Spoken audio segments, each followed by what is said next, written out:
Chapter 1: The Full Arcana. It was a day like any other in the Leaf Village as Naruto made his way to Team 7's usual meeting place. So far the blonde had followed his normal routine. He woke up, ate about a week's supply of ramen, gathered and checked his ninja gear, set off for the bridge, and ignored the several glares that the villagers sent his way. As he approached his destination, the next item in Naruto's list was to shout, "Sakura-chan!" to greet his female teammate. Leaning against the bridge's rail, Sakura sighed in annoyance. Great! Not only is Sasuke-kun late today, but now I am left all alone with Naruto. The pink-haired girl ranted in her mind. What do you want, Naruto? She asked, not bothering to keep her distaste away from her words. Catching the aversion in the kunoichi's words, the blonde Chunin stopped in his tracks. She's angry. Did I do something to make her mad? The nervous Jinchuriki wondered. Knowing it was too early to get on Sakura's bad side, Naruto looked for a topic that would appease her or at least distract her. So where's Sasuke? At the mention of her crush, the pink-haired girl's demeanor completely changed. I don't know, she solemnly informed. He usually gets here before I do. I just hope that everything is alright. Sakura commented before going silent. The two shinobi stayed in awkward silence for what seemed to be an eternity, though in reality it was merely 2 hours. Suddenly a cloud of smoke burst out in the middle of the bridge, revealing Kakashi and Sasuke as it dissipated. Yo! The copy ninja nonchalantly greeted. You're late. Naruto immediately screamed at his sensei, still following his routine. Meanwhile, Sakura made her way towards the Uchiha. Sasuke-kun, where were you? I was starting to get worried, the kunoichi asked with genuine concern. Unfortunately for the young girl, her crush simply grunted an incoherent answer and walked past her. Sorry for the delay, guys, but I was having some trouble trying to find Sasuke. Kakashi apologized as he scratched the back of his head sheepishly. Liar, came the immediate retort from the raven-haired boy. You told me to wait at the entrance of the Uchiha compound. I had to stand there for almost 3 hours. The young Sharingan user said, clearly angry and annoyed at the wait. The silver-haired Chunin cleared his throat. Anyway, setting that aside, the copy ninja dismissed the issue. I called all of you out here to talk about a very important matter concerning the Chunin exam. I have already started discussing this with Sasuke. Kakashi explained. The Jinchuriki's eyes set on his teacher the moment the words Chunin exam were uttered. I wanted to talk to you about that too, Kakashi-sensei. The blonde Chunin exclaimed excitedly. You see, I don't think I have learned enough to try taking the exam. The spiky-haired boy admitted as he scratched the back of his head in embarrassment. So I was wondering if maybe you could teach me some new jutsus? But only because my offensive arsenal is pretty limited with only Kage Bunshin. The young leaf fiend explained his position, congratulating himself for the eloquent request. Now Kakashi felt ashamed. How could he continue with what he was about to say after hearing his student's earnest request? Nevertheless, this was something he had to do. He owed as much to his fallen teammate. At that moment, the silver-haired man could not have possibly imagined that his decision would ripple into a wave that will thunder throughout the Shinobi world. I am sorry, Naruto, but I can't. He answered, looking away from his orange-clad student. I'll be training Sasuke for the time until the exam starts. He just awakened his Sharingan, and I am the only one that can instruct him on how to use it properly. The copy ninja explained. Naruto's eyes widened in disbelief at his teacher's words. But what about Sakura and me? We need training as much as Sasuke does. The blonde shouted, unable to comprehend his sensei's reasoning. Kakashi's guilt grew exponentially. How could he break the next piece of news to his young student when it would probably break him? But there was no way around it. Sakura the Chunin turned to face his female student as the sight of his trembling blonde charge became unbearable. You don't have to worry about your training. He did not have to look at Naruto to know of the renewed shock that invaded him. I talked with Kurenai-san, and she has agreed to teach you since her students are all training with their respective clans. The Sharingan user informed solemnly. All 4 leaf ninjas remained silent. Sasuke had already known how tense the situation was going to be, but it was already proving too much, and the Uchiha had no option but to look away from his teammate and stare into the water below the bridge.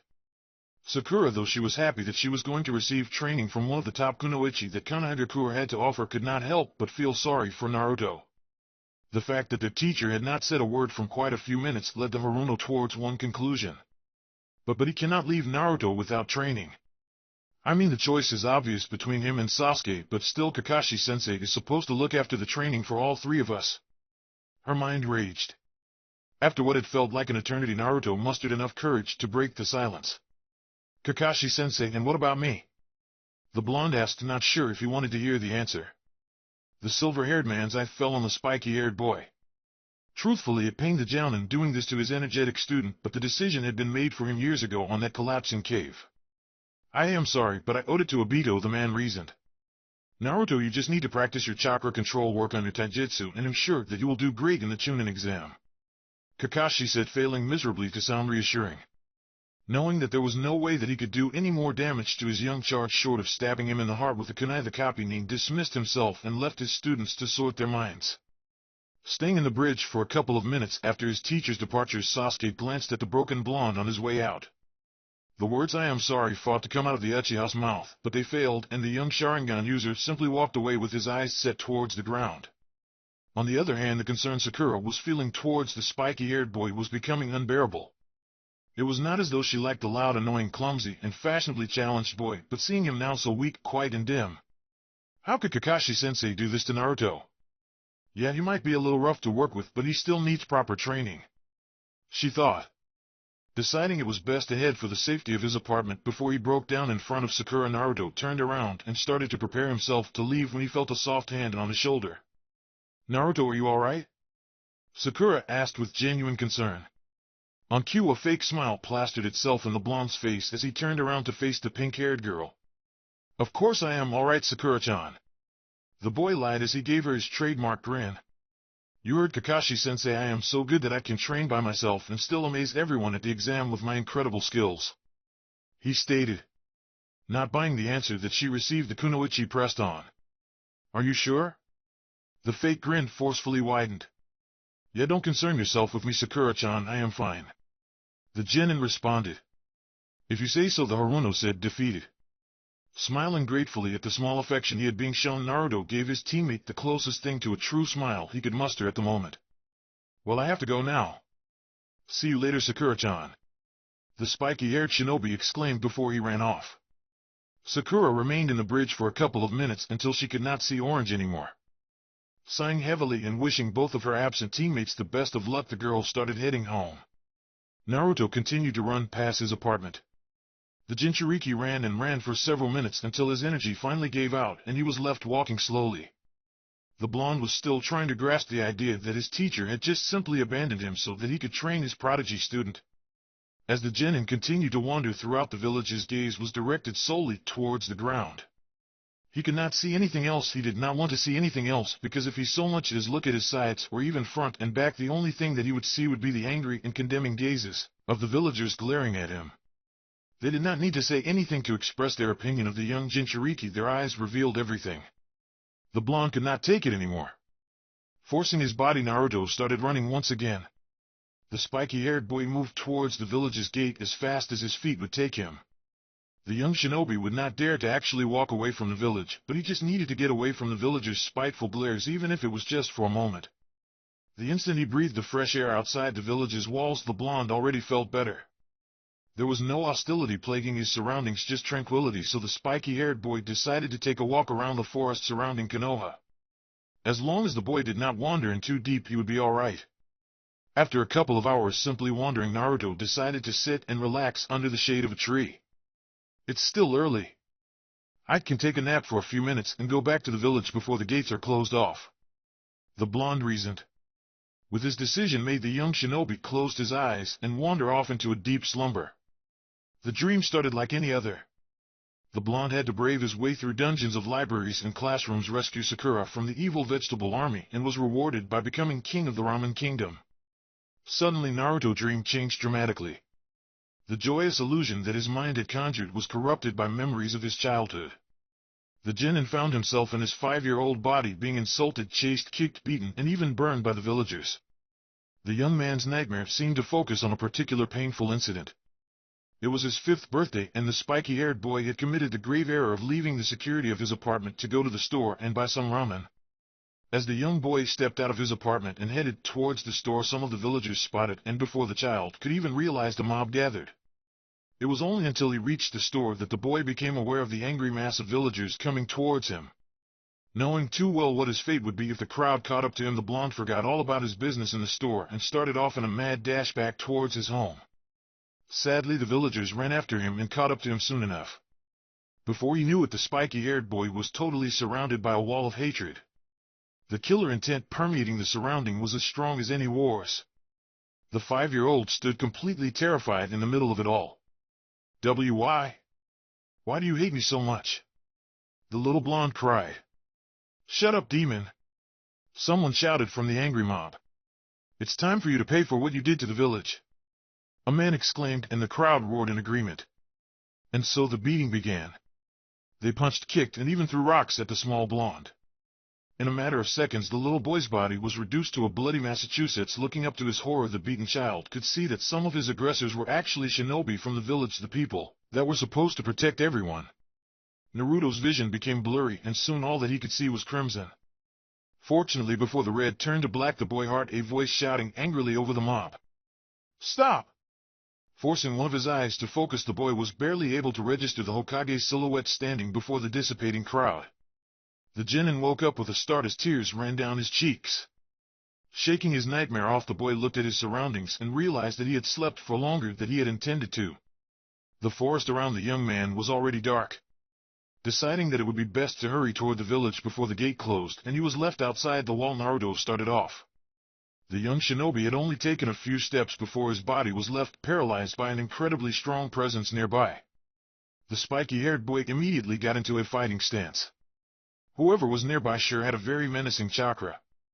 The noise coming from the trees let the Jinchuriki know that whoever was there, he was aware that his presence was no longer a secret and did not seem to care. Hearing steps behind him, Naruto turned around to meet the owner of the terrifying chakra. It is nice to finally get a chance to meet you, Naruto-kun. Chapter 2, Breaking Point. It is nice to finally get a chance to meet you, Naruto-kun. The young shinobi immediately turned around. Sasuke? The Jinchuriki questioned the figure standing before him. No, it can't be Sasuke. This guy's presence is frightening, Naruto thought. Still, the appearance of the person in front of the genin was eerily similar to Sasuke's, with identical onyx color hair and a face that would make the girls go crazy. Taking a closer look, the blonde realized several different aspects that prove his first theory wrong. The newcomer was taller than Sasuke, had 2 long streaks between his eyes, and perhaps the most apparent feature for the spiky-haired boy, a scratched leaf headband. There was no way that this person was Sasuke. Oh, the man's voice snapped Naruto out of his thoughts. I am sorry, but I am not, my dear little brother, the stranger added with an amused tone. The genin's eyes widened at the new revelation. Brother? Wait a minute! Naruto, Sasuke said weakly after being caught by his teammate. He's still out there, my brother. The wounds that Haku had inflicted on him seemed to be making it hard for the Uchiha to even breathe. I promised myself that I would stay alive until I kill him. Naruto, don't let your dream die. This was him. The person who Sasuke wanted to kill so much he had ended up killing his own personality. My name is Uchiha Itachi. The missing nin casually presented himself. He was wearing a black cloak with a pattern of red clouds around it, while a fully matured Sharingan shined ominously in his eyes. You have no idea how long I wanted to meet you, Naruto-kun, the young man added. At those words, the blonde took a step back. How do you know who I am? The young shinobi asked. The black-haired man simply regarded the boy before him for a couple of seconds. Oh, I know more about you than you may think, Jinchuriki of the Kyuubi no Kitsune, Itachi revealed with a hint of amusement. Naruto's eyes widened in shock. Even if the man in front of him had once been a leaf nin, once he was too young to have fought the Kyuubi during its original attack on the village, which meant that the knowledge of the fox's true fate should have been kept a secret from him. For the expression in your face, I can infer that you already know of the existence of the bijou inside of you. The young man let out a sound that resembled a short laugh. Figures that they would break their own law, the Uchiha commented. Narrowing his eyes at the older shinobi, Naruto's anger started to get the best of him. So what if I know? He asked. What's it to you? The black-haired man gave the faintest of shrugs. I do not really care if they told you or not, Itachi confessed. What I am more interested in is in how much of the bijou's power you can control. The missing nin added. Control? The Jinchuriki thought as his eyes widened once again. What the hell does he mean by that? His mind ranted in confusion. The spiky-haired boy could remember the power boost he had received from his contact with the fox's chakra during his battle with Haku, but he could not even begin to imagine that such thing could be controlled. The pair of Sharingan eyes continued to analyze the young shinobi. It seems that you have already been able to tap into the Kyuubi's chakra. Itachi correctly commented, finding some amusement in the blonde's surprised face. Those who truly knew Itachi would know that he having more fun than he had in years.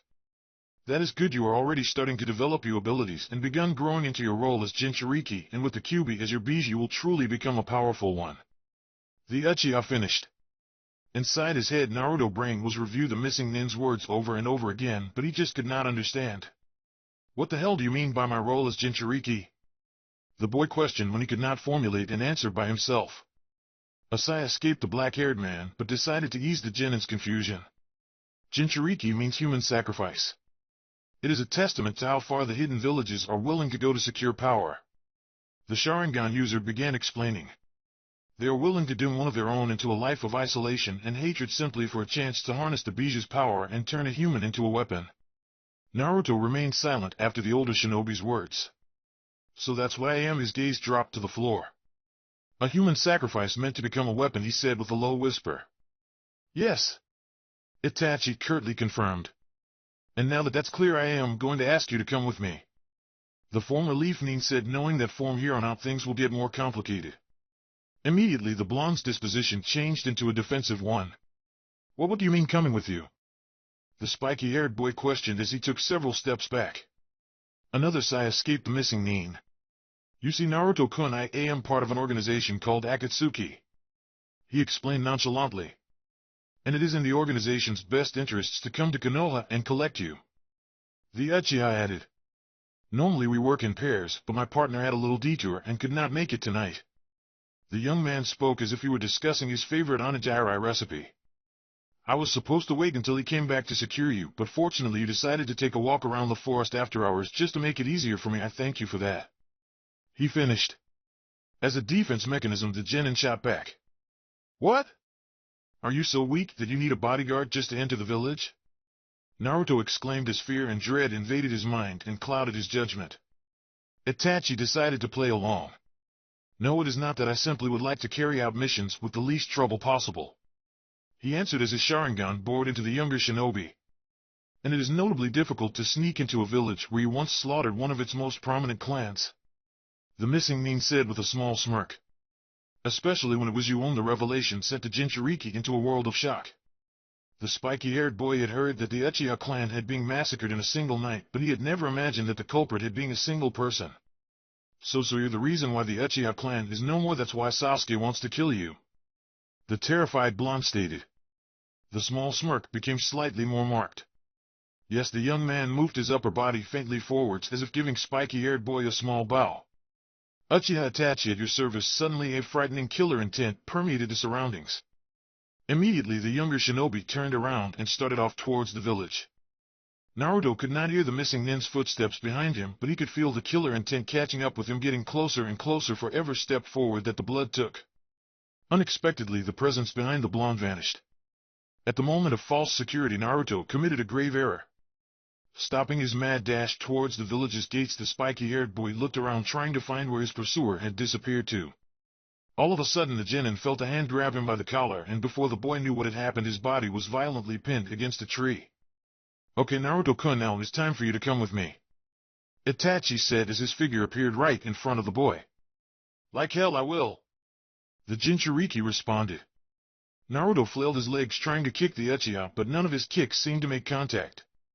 With an impressive display of physical strength, the black-haired man threw the blonde towards another tree. The blonde hit the trunk with a sickening impact and fell to the ground. When he finally looked up, azure eyes met the Sharingan. Right in front of the Genin, the Uchiha's dojutsu started to transform. In each of the black komas seemed to change and come together until they formed what looked like a three-pointed shuriken. The only thing that Naruto was able to hear was the word Tsukuyomi being uttered with Itachi's voice before he was unexpectedly tied up to the tree's trunk and his surroundings completely changed. What the hell just happened? He thought. Where's that bastard? What is this place? The boy questioned as he looked around one more time. The large number for trees in Konoha's forest had been severely scaled down, and the few that remained were all black and dead, and the dark night sky had been completely covered by a blood-crimson color. Suddenly several figures of Itachi appeared surrounding the Jinchuriki. The forms were completely black except for the crimson color of their odd Sharingan eyes. "Welcome to the Tsukuyomi World, Naruto-kun," the Itachi right in front of the spiky-haired boy said. "This is a jutsu that can only be created with these." He took a moment to point at his strange dojutsu. "The Manjikyu Sharingan, the ultimate form of the Uchiha bloodline." The former Leaf Nin informed. Naruto simply remained silent, paralyzed by fear and dread. "Now this jutsu might only last for a second," the black-haired man continued, ignoring the younger shinobi's terror. "But take my word for it, it can feel like days." He added with a mocking tone. "Since the Tsukuyomi World gave its caster complete control over reality," the Uchiha said as raised one of his hands, and a crow suddenly flew down and landed on it.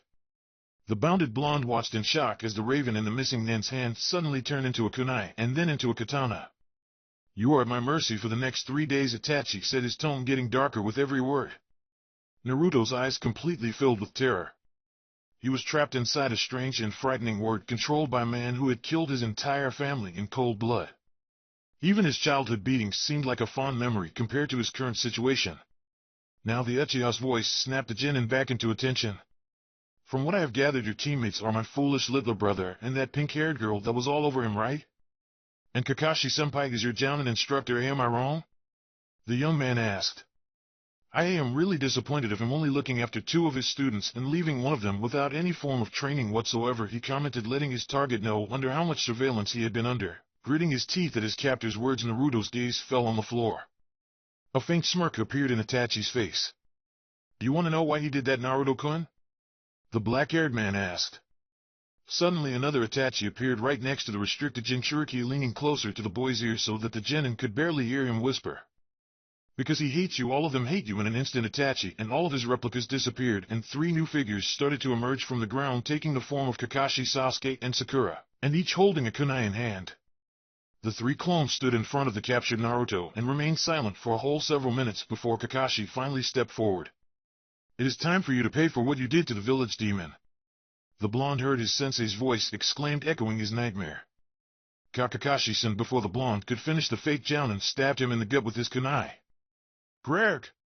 the Jinchuriki screamed as the very real pain permeated his entire body.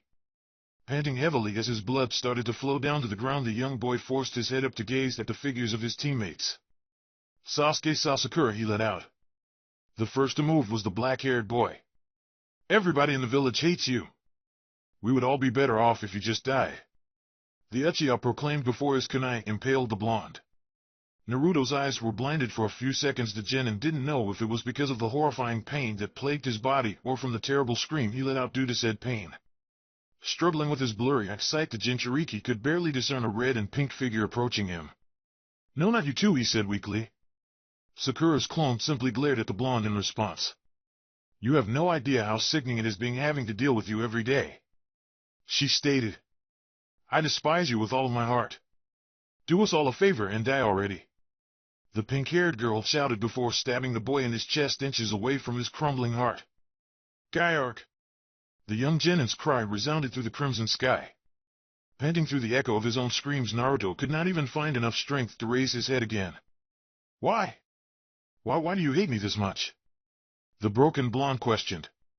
Tears ran down his sorrowful face and mixed with his blood in the ground. Soon the piercing pain of the kunais returned time and time again. "Die! I thought you cared for me. Disappear! I never did anything. Why don't you just die? Please, we hate you. Please stop, there will never be a place for you in the village. Stop, we can't wait for your death. Stop, I can't take it anymore, don't you see?" A dark and twisted version of Kakashi's voice said. "We don't care about you, we never did. All that we want is for you to die and rot in hell." Through pained cries and sobs, Naruto shook his head. No, the whisper was barely audible. The stabs came in even faster, accompanied by the calls for the Jinchuriki's death by the 3 attackers. As the torture continued, time became irrelevant, truth became twisted, the assailants' shouts became enhanced and hypnotic, and pain became overwhelming and all-consuming until... "Stop! As if something had been ripped right from the fabric of the Tsukuyomi world, a powerful shockwave spread throughout the surroundings, and the captured blonde was covered by a light blue chakra. Out of sight, a faint smirk formed in Itachi's face as he watched the genin's chakra gradually turning orange and growing stronger with each passing second. Finally, he's starting to draw out the fox's chakra. The former Leaf Nin reasoned as he continued to observe the situation develop. Garg! Naruto's thoughts were torrential. The Biju's chakra was running rampant throughout his body, and with every passing moment the blonde could feel an overpowering hatred building up inside of him. Kid! A new voice broke through the boy's turmoil. Calm down! You're absorbing too much chakra at an alarming rate, kid. The voice sounded scared and desperate. Calm down! It repeated its plea, but it was left unheard as the Jinchuriki's chakra pulse suddenly became stronger. Already completely surrounded by the terrifying orange chakra, the genin was hyperventilating, feeling that his body would be crushed by the pressure of the sudden power surge until... Garg! With a sudden spike of power, Naruto's chakra burst, taking a dark blue color and blowing all of his teammates' figures away. I hate you all! He screamed as his power continued to increase. Sharingan eyes widened in surprise. Incredible, he was able to subjugate Kyuubi's chakra, and his killer intent has become terrifyingly powerful. The Uchiha thought in amazement. I will destroy everything. Everything! The boy continued screaming. With each shout, the Tsukuyomi World's crimson sky flashed back to normal. Worry started to seep into the missing Nin. How is it possible? He is actually breaking through Tsukuyomi, the black-haired man's mind raged. The Jinchuriki could feel the power building up inside of him. This world can go to hell! Naruto proclaimed, and with one more chakra spike he sent an even more powerful shockwave blowing the Tsukuyomi world and its caster away. The Sharingan user found himself back in the forest of Konoha with a cloud of dust hovering in front of him where his target had previously stood. Scanning the chaos of small debris as the dust began to settle, Itachi could see the genin's figures started to become visible. Naruto stood in the middle of a small crater gazing up at the sky, his eyes looking through the clouds and setting on a bright and imposing moon. Ever so slowly the Jinchuriki's eyes lowered and focused on the former Leaf Nin in front of him. The Uchiha Sharingan eyes widened in shock at the sight before them. Impossible, there is no way. He muttered. How can he? Chapter 3 Bloodlines Combined. Naruto stood in the middle of a small crater gazing up at the sky, his eyes looking through the clouds and setting on a bright and imposing moon. Ever so slowly the Jinchuriki's eyes lowered and focused on the former Leaf Nin in front of him. The Uchiha Sharingan eyes widened in shock at the sight before them. Impossible, there is no way. He muttered. How can he? Itachi's eyes gazed directly into the genin's. The blonde's eyes no longer held their shining sapphire hue. Instead, just like the boy's chakra, they had taken a dramatically darker tone into navy blue. Still, the most surprising and prominent features presented in Naruto's gaze were the 3 white commas accompanied by a white that appeared in both eyes. How can he have the Sharingan? The Akatsuki member questioned in astonishment. Snapping out of his trance at the older shinobi's voice, Naruto's mind tried to process what the missing Nin's words had meant. Sharingan, what is he talking about? The Jinchuriki looked at his surroundings, and he immediately sensed something was odd. To the young blonde's eyes it was as if everything around him was in slow motion. Not a single detail escaped the boy's gaze, from the fluttering leaves to the swaying branches. His eyes were capturing anything and everything. A couple of feet away, Itachi was finally starting to recover from the shock brought about by the new development. This certainly complicates things, his Manjikyu narrowing as he reanalyzed the situation. No matter what, I must act quickly now, otherwise, the black-haired man murmured to himself. Naruto had already completely forgotten about the missing Nin that had been torturing him a few moments ago. Instead, the blonde's eyes gazed around in a new trance. When his eyes finally caught sight of the strangely shaped Sharingan, once again the Jinchuriki heard the word that had ignited his hell. Tsukuyomi. Immediately, the sky above the genin started to change. Dread started to seep into the young boy at the idea of spending any more time in that dark and cruel world, but no matter how much he searched his mind, he could not think of a way to stop the Genjutsu. Keep your eyes. Send chakra to your eyes now. A voice thundered inside Naruto's head. The Jinchuriki was taken back by the sudden intrusion of his thoughts. Who are you? The boy asked. Why are you in my head? Despite not getting any answer, the blonde decided to worry about it later and follow the voice's advice nevertheless and channeled chakra towards his eyes. Suddenly some sort of flash of light went off in the clearing and Itachi found himself being thrown backwards, his back soon hitting a tree. What? The Uchiha's mind raged. Did the fox do this? He wondered as he looked at the leaf nin standing in front of him. No, only another Manjiku could throw off the Tsukuyomi so easily, the shocked missing nin reasoned. The new turn of events filled the blonde with confidence.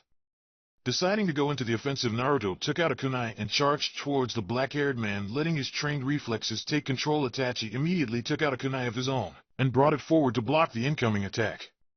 Both blades clashed with each other and sent a small shockwave through their surroundings. Because of his smaller size, Naruto was thrown back by the backlash of the impact, but landed safely on his feet, while Itachi simply lost his balance and fell back against the tree again. Damn it, my chakra is already running low after using Tsukuyomi, the former Konoha shinobi thought. Damn you, Kisame, you were supposed to be here, you know how important this is. The Uchiha thought of his partner somewhere in the land of waves, paying his respects to the grave of an old comrade.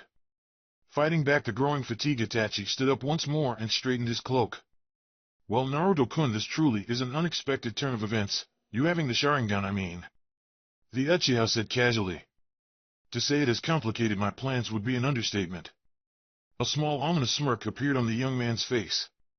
Despite the nonchalant tone of the missing nin's words, the Jinchuriki could not help but still be unnerved by the cloaked nin's mere presence. A dark snicker escaped the black-haired shinobi at the sight of the blonde, taking a wary step back. How about we leave your capture for another day? The smirk grew as the Genin's strange Sharingan widened. I will see you soon, Naruto-kun. With those words, Itachi's body turned completely black and dissipated as a group of ravens, leaving a confused and astonished boy behind. Once he was unable to feel the Uchiha's presence, Naruto let go of a heavy breath and fell into the ground. Looking up at the top of the trees, once again contemplating how the leaves still seemed to be moving at slow motion. Several minutes passed until the Jinchuriki jumped back onto his feet and made his way towards the village. In his first stroke of luck in the whole day, the Genin made it back to the gates just as they were about to close them off. The guards pay him no mind, and he was careful not to do anything that might attract attention towards himself as he passed by them. Once officially inside the village, the boy jumped on top of a building and started to leap from roof to roof as he tried to organize his chaotic thoughts. After a couple of minutes of hopping around, Naruto finally stopped. The blonde knew that it had not been his teammates who tortured and attacked him inside the world created by the weird Jinjutsu, but even though most of what the illusions had seen had been false, at least some of it was true. The village saw him as nothing more than a demon, a social pariah, a target for all of their hatred. Who knows, after what he had seen earlier in the day, perhaps his teammates would truly react like that if they ever found out what he was, if they found out what dwelled inside of him. With his current instability, there were only two persons that Naruto still felt he could really trust. Taking a deep breath, the Jinchuriki turned around and started off towards the Hokage's building to find one of them. Sarutobi Hiruzen Sandaime Hokage sat on his desk glaring at a mountain of paperwork courtesy of the upcoming Chunin exams. Suddenly the aged shinobi felt an exceptionally large chakra reading coming straight towards his office at an alarming speed. Before the third could leave his seat, the window in one side of the room snapped upon and an orange blur stepped into the room. The village leader would have attacked the intruder immediately were not for the familiar voice whispering "Old man." The Hokage's eyes widened in surprise. Naruto-kun, is that you? What brings you to my office at this hour? He questioned, managing to compose himself right away. Upon further observation of the young shinobi, Sarutobi was left speechless at the even bigger surprise that greeted him. Naruto, your eyes, the third whispered. A pair of blue and white Sharingan eyes looked from the older leaf nin onto the floor. So it is true, Naruto commented.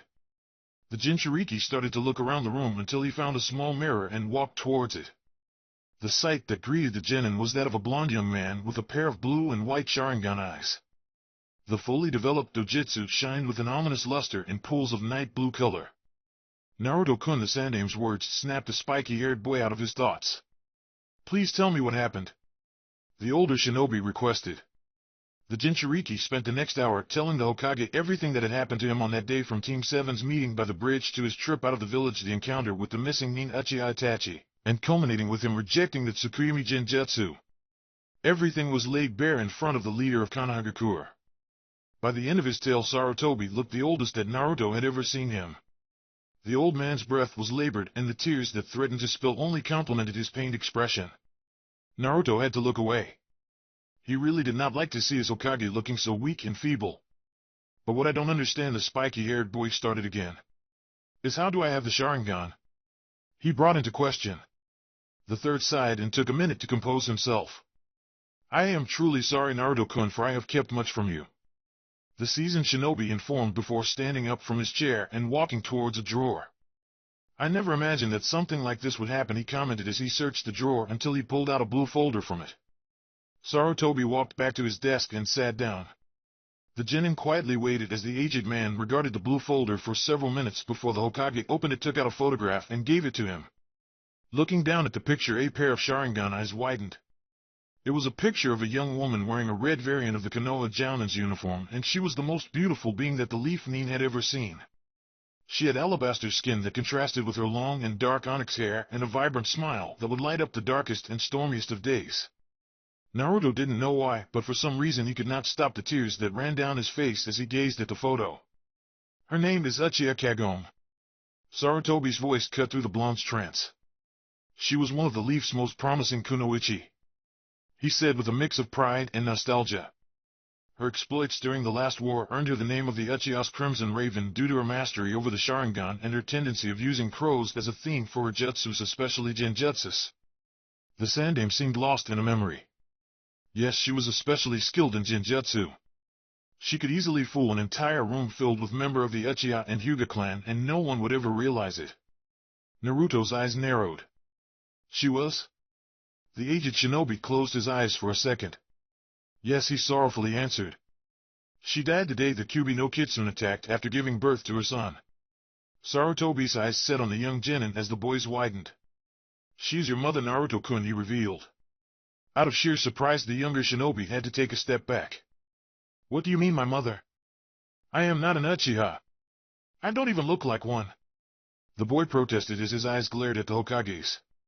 The Sandaime gaze dropped to the floor momentarily before moving up towards the portraits of the previous Hokages. Yes, you do not look like a member of the Uchiha clan, but that is because you inherited your physical traits from your father Namake's Minato, the Yondaime Hokage, Sarutobi stated.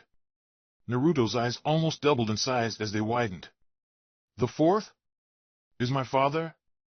He exclaimed, unable to believe what he was hearing. The third nodded. Yes, few people knew of the relationship between Minato and Kagome, and even less people knew that they were expecting a child. The village leader informed. After you were born and became an orphan, we thought it would be safer to give you another name. Your parents already had their share of enemies, and the child of an elite Uchiha and a Hokage would not go unnoticed by the Shinobi World. So in order to protect you, you became Uzumaki Naruto. Sarutobi said as guilt hung strongly onto his voice. A dull and mirthless laugh escaped the blonde. I always wondered about my parents, the boy confessed. I came to think that perhaps I never had any, and instead I just sprout right out of the ground. The tears that ran down his cheeks framed his frail and fake smile.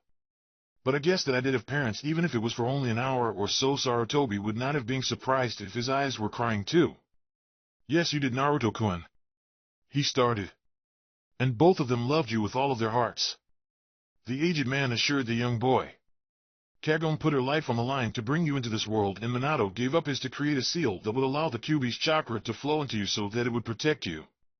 The third gave the spiky-haired genin a couple of minutes to let his words sink in. Their last wish was for you to grow up into a strong and healthy man that would be able to accomplish any and all of his dreams. I was planning to tell you all of this once you were ready, and I am sorry I did not realize that you have been for a long time now. The Hokage stressed his apology by giving the blonde a small bow. Another smile formed on the Jinchuriki's face, and though small, this one stronger and brighter. Even if he didn't fully show it, the young man was the happiest he had been ever since he became a shinobi. The knowledge of who his parents had been and the fact that he was truly loved by them filled the genin with warmth. Still, somewhere in his joy, something captured boy's attention. Hold on a second, old man. The blonde said.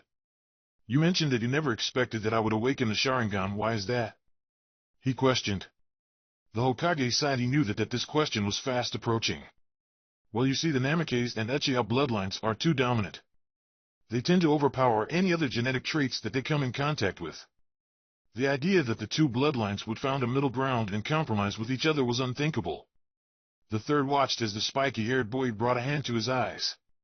So when I looked at you for the first time and saw that you were the spitting image of your father, I thought that the Namake's bloodline had won out. Naruto nodded in acknowledgement at the explanation. So the Sharingan as it was the Sandame's turn to nod. Prove that I was wrong and that the Uchiha and Namikaze traits somehow found a way to fuse together. Sarutobi stated. From what you told me I think that it is safe to infer that when you started to forcibly drain the Kyuubi of his chakra it worked as a catalyst that combined the two bloodlines. He explained and waited for the young shinobi to show his understanding. And I even venture to guess that after what you said happened when Itachi tried to use his genjutsu a second time your Sharingan is showing traits of the Mangekyo Sharingan, the next step in the Uchiha Dojutsu. A pensive look took over the Jinchuriki's features. Yes, Itachi had it a weirdly shaped Sharingan. Naruto pointed out. The Hokage considered his words for a couple of minutes. Do you eyes feel tired, Naruto-kun? He asked, realizing that the young genin must have had his dojutsu activated since it was first awakened. The Jinchuriki looked at the older shinobi with a confused face. No, not really, the boy responded as he shook his head. Do me a favor and please concentrate in cutting off the chakra flow to you eyes, Naruto-kun. The Sandame requested. The village leader watched as the white comas disappeared from the blonde's eyes, and the dark blue color reverted to their original sapphire hue. Naruto blinked several times as the strange slow-motion sensation he had been feeling disappeared. Effortlessly shaking off the weird feeling, everything went back to normal for the genin. Sarutobi waited for the young man to give him a sign that he was okay before starting again. The Mangekyo Sharingan is a very corrosive Kekkei Genkai. Even after its first use, the casters are left exhausted, drained of most of their chakra, and actually experiencing physical pain. The fact that you can stand there before me shows that your Sharingan should be able to access the Mangekyo's abilities while bypassing its terrible toll. The young Jinchuriki was genuinely surprised by the revelation, remembering how the fluttering leaves looked through his Sharingan and his escape from Itachi's second try at the strange genjutsu. Suddenly the Hokage stood up from his chair. I have something for you, Naruto-kun, please wait a moment. He announced as he stepped out of the room, leaving the genin alone in the office. Naruto collapsed onto one of the chairs in the room. A lot had happened during the last couple of hours, and the blonde was still letting it sink in. Someday we're having, don't you think so, kid? At the sound of those words, the leaf ning jumped out of his chair. Who are you? He called out. The laughter sounded very close to the spiky-haired boy. Are you so stupid that you already forgotten what that Mizuki bastard told you, kid? The voice questioned. The Jinchuriki's eyes widened. The fox! He exclaimed. Since when can you talk to me? The genin asked, astonished. Another laugh escaped the bijou, but it soon turned sour. Since you severely weakened the seal as you stole most of my chakra. The fox bitterly commented. Talk about hollowed victories, right, kid? Sapphire eyes narrowed. What do you mean most of your chakra? He asked with caution. I mean just that idiot. Kyuubi exclaimed inside his head, making the young shinobi cringe. You took almost all of my chakra, and now I am as dangerous as the monster you thought lived by the vegetable products aisle at the market. The fox exclaimed. Naruto had to scratch his head at the new revelation. So I am as powerful as you were? Ah! The sealed bijou laughed. Now listen here, kid, and listen well. You may have possession of my chakra, but there is no way in hell that you can control it as you are now. The fox explained. You are just as strong as you were this morning, sans despicable dojutsus. Of course, the only difference right now is that your colossal chakra supply just got larger. The blonde nodded at the Kyuubi's words as he sat down again. Then where do we stand now regarding your chakra? The once feared entity took a couple of moments to think the question over. You would still need to learn how to properly tap into it and control it. He informed his host. And believe me when I said this, it is going to be a hard and painful process.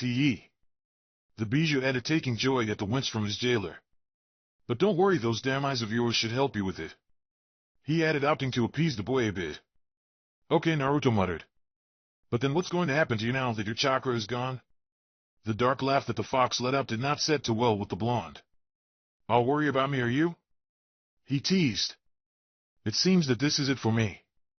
I will be doomed to spend the rest of my life wandering around in this poor excuse of a mind, watching everything that you do and pointing out all of your flaws. Kyuubi announced, the dumbstruck blonde. Think of me as your brand new conscience. The Jinchuriki sighed in frustration through the bijou's laughter. Oh good, I'd get a new conscience whose idea of a good time is leveling an entire village to the ground, the boy thought, renewing the laughter for his tenant. After several minutes passed, Sarutobi re-entered the room carrying a couple of scrolls with him. Well, Naruto-kun, since Kakashi seems to have neglected your training, I will be taking over. the Hokage announced, allowing himself a small smile at the look of surprise in the genin's face. Sadly, I have to deal with some official matters regarding the Chunin exam, meaning that we will not be able to start your training until at least next week, so I am leaving you some homework until then. The Sandaime added as he placed the scrolls on the table. Naruto could not help himself, and at the mention of the word homework his mind flashed back to his academy days, causing the Jinchuriki to groan in frustration. Nevertheless, the blonde picked up the scroll closest to him and started looking over it. A small chuckle escaped the Hokage as he separated a group of scrolls from the rest. The scroll that you are reading along with these contain information about a couple of jutsus that I thought it would be good for you to learn, he informed before setting aside 3 other parchments. While these 3 regard the Uchiha clan, a bit of its history, fighting style, special jutsus related to the clan, as well as information about the Sharingan. The spiky-haired boy nodded his understanding of the older shinobi's words. Watching over the scrolls presented in front of him, the blonde's eyes set on the small black scroll that the village leader had kept isolated from the others. And this last one, the third, continued as he picked the black scroll. Contains information on the Manjikyu Sharingan as well as instruction on how to use its 2 special jutsus, Tsukuyomi and Amaterasu. I am particularly inclined for you to learn those 2 techniques, Sarutobi said as he handed the small scroll to his new student. I want you to read all of this material during the last couple of days. You do not have to put it to practical use just yet, but I expect for you to know all this information before we start training. Am I clear? He asked. The Jinchuriki nodded to accept his task before he started to gather the scrolls, and the Hokage moved back to his chair. Sitting behind his desk once more, the Sandaime regarded the genin. Now I want you to consider for a moment before you answer me this question. The experienced shinobi waited until the sapphire orbs fell on him. You are old enough to decide this for yourself. Do you want me to make your heritage public, Naruto-kun? He asked. The boy's eyes fell to the floor as he pondered. After several minutes in silence, Naruto lifted his gaze back to the Hokage. No, he said in a determined but solemn voice. Accepting the genin's answer, the third continued. And what about Kakashi? The blonde remained pensive for a while before nodding. How much should I tell him? The blonde sighed as he considered. You can tell him about my parents, he finally answered. But not about my Sharingan. I don't want him to know about it, the spiky-haired boy said as his fist tightened. Very well, Naruto-kun, Sarutobi said before giving the younger Leaf Nin a smile. That only leaves us with the matter of your Sharingan, he announced. A confused look was directed towards the village leader. My Sharingan? The genin asked. Nodding, the third smile grew slightly. Yes. From what you told me, your Sharingan differs from any other of its variants, making it a new dojutsu, the aged man explained. So as a new dojutsu it needs a name. Naruto was taken back by the announcement for a couple of seconds before he started thinking over it. Gradually the young man's eyes drifted towards the open window in the office as he contemplated his dojutsu. Sky, the Jinchuriki said before returning his gaze to the Hokage. Sora Sharingan, its name is Sora Sharingan, the shinobi declared. The Hokage nodded and smiled warmly once more. The blonde gave his leader a small bow before starting to walk toward the door. Suddenly the genin stopped on his tracks. Is something wrong, Naruto-kun? Sarutobi asked with concern. Sapphire eyes shined brightly as the blonde looked back. No, he said. I just wanted to thank you for everything, old geezer, the spiky-haired boy said before giving the older shinobi a true real smile before turning around and walking out of the office. A sigh escaped the Sandaime. It is good to see that this terrible ordeal was not able to fully break your vibrant spirit, Naruto-kun, the Hokage whispered to himself as he smiled. Chapter 4. Please forgive me.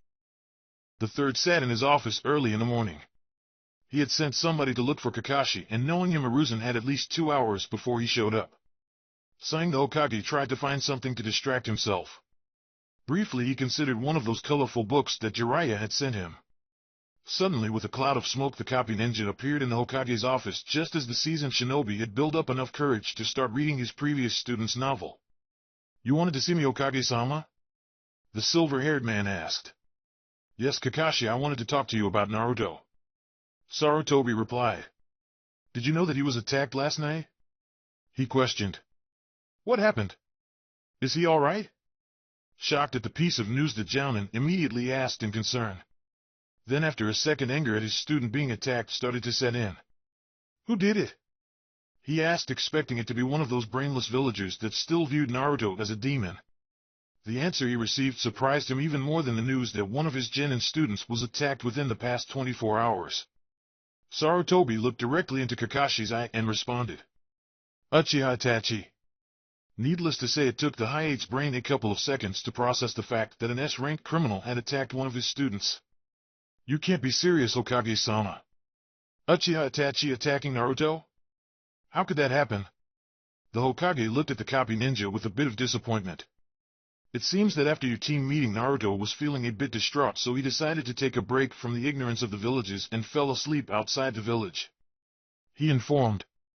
It was when he was making his way back that he was attacked by the missing Nin Uchiha Itachi. Sarutobi explained. Kakashi kept silent for a few moments. He knew too well what the Sandaime had meant by distraught. "Hokage-sama, you have to understand, I feel it is my obligation with Obito. Sasuke is from the same clan, and he needs somebody to train him on his bloodline." The silver-haired man tried to get his point across. "And I believe that I am the best choice since I am the only one who still have a Sharingan and is still affiliated to the village," he said in his defense. The third simply shook his head in response. "So you owe to your fallen teammate?" He reiterated the point that the younger shinobi had tried to make. "What about your sensei? You do know that Naruto is his son, do you not?" the Hokage asked. The copy ninja looked down at the floor. He was one of the few people that actually knew that Naruto was the Yandaime's son, though he never knew who the mother was, but still he could not help but feel that his debt with Obito was far larger. "I know, Hokage-sama, but still Sasuke is that last of Obito's clan. He would have wanted me to train him." The Jounin desperately wanted to explain himself. By now the Hokage was beginning to get angry. "You think that Obito would have wanted you to focus only on training Sasuke?" Sarutobi's eyes were a combination of anger and disappointment. "Please do not insult his memory." The comment hurt Kakashi. How could the Hokage even think that he would do anything to insult his teammate's memory? But Kakashi did not have time to voice his opinion as the Sandaime started again. "First, Obito would not even think of giving one student preference over another. That is something that your sensei tried to teach you," he began. "Second, your chi is the exact image as your old one. You have a famous teacher, except that in this new team the instructor seems to like playing favorites. You have a prodigy, a girl who tries to keep everyone together, and a boy that some consider thrash, but actually has incredible potential," the third stated. "Now tell me, who has Obito's position in this team?" Sarutobi questioned. Kakashi was silent for a few seconds. Slowly the shame that he felt started to turn into anger. "So you want me to leave Sasuke and go train Naruto since he's your favorite?" the copy ninja did not ask. "No, I just want you to stop saying that it is because of Obito," the Hokage stated firmly. "The truth is that you want to train Sasuke simply because of his natural talent and because he reminds you of how you used to be," the Sandaime said, raising his voice. "It's not that." Kakashi tried to defend himself. "Yes, it is," the third insisted. "Because if you would have had the slightest bit of interest in Naruto, you would have found out that you owed to Obito to take care of him," the Hokage said. Deep in his heart, the seasoned shinobi was going to enjoy seeing Kakashi's face after the Jounin heard what he was about to reveal. "What do you mean?" the silver-haired man asked with caution. Sarutobi continued to stare down the younger man. "You never bothered to find out who Naruto's mother was, did you, Kakashi?" the Hokage questioned. Now Kakashi was confused. "What does Naruto's mother have to do in all of this?" the copy ninja asked. "If you have bothered to investigate, you would have found out that Naruto's mother was Uchiha Kagome," the Sandaime finished. The silver-haired man was surprised once again. That piece of information had shocked him beyond anything that they had talked about until then. "You don't mean," the man said weakly. "Yes, Naruto's mother was Uchiha Obito's sister," the Hokage responded. "Naruto is your fallen teammate's nephew. He's more connected to that Avyoro than Sasuke could ever be," Sarutobi revealed. Kakashi sat down as his shock had not subsided completely. The silver-haired shinobi brought his hand up to his covered eye. How could he have done this? How could he have done this to Naruto? To Obito? To his own sensei? Does he have a Sharingan? Kakashi finally asked. He even thought the Hokage would have very much enjoyed telling the Jounin the truth he had already promised Naruto that he would not. "No," he answered. "You know that the Namikaze and the Uchiha clan were very different. I do not think that Naruto would be able to activate it, since it seems that his Namikaze heritage have overpowered the Uchiha." Kakashi nodded numbly. and you do not have to worry about Naruto's training anymore. The third continued. From now until the Chunin exam starts I will be supervising his training. The Sandaime finished. The copy ninja nodded once again and asked to be dismissed. The Hokage knew that Kakashi had a lot to think about and decided to let him go. The silver-haired Jounin walked aimlessly through the village for hours. It was almost 6 o'clock in the afternoon, around the time when rain started to fall, that Kakashi found himself in front of the memorial stone. The man fell on his knees and stared at the name Itachi Obito. I am sorry, he muttered. The Hokage is right. The reason why I wanted to train Sasuke was because he's a prodigy and I've been using your name as a way to justify myself. The Jounin admitted. And to top it all, I ignored and neglected Naruto, my student, your nephew, Sensei's son. He choked for a second. I failed you, Minato-sensei, please forgive me. Kakashi begged and finally started his way home. On the way, tears fell from both his eyes and beneath his headband. It was the morning of the Chunin exam and Naruto was currently at the Hokage's office. The Sandaime had called him to the tower earlier that morning, telling him that he needed to meet him right away. 5 minutes later, the blonde was knocking on the Hokage's window, and now he was waiting around as the seasoned shinobi searched the room for something. Ah! Here it is! Sarutobi exclaimed as he held the scroll. Naruto noticed that the Namake's clan symbol was imprinted on the scroll's seal. What is that, old man? The genin asked, looking at the parchment with curiosity. Well, since you have done so well in your training and learned very single jutsu in the scrolls I gave you, I have decided to use this. He signaled to the scroll. Think of it as a present for all of your hard work. The Sandaime gave the young man the parchment. It is a summoning scroll for an ancient weapon. The third explained. Only a member of the Namake's clan are able to summon it and use it. The Hokage said, smiling. The hand seals necessary for the summoning are inside as well. Naruto opened his present. Inside were the series of hand seals needed, a bunch of stuff they ignored, and some sort of symbol similar to the Namake's insignia as its center.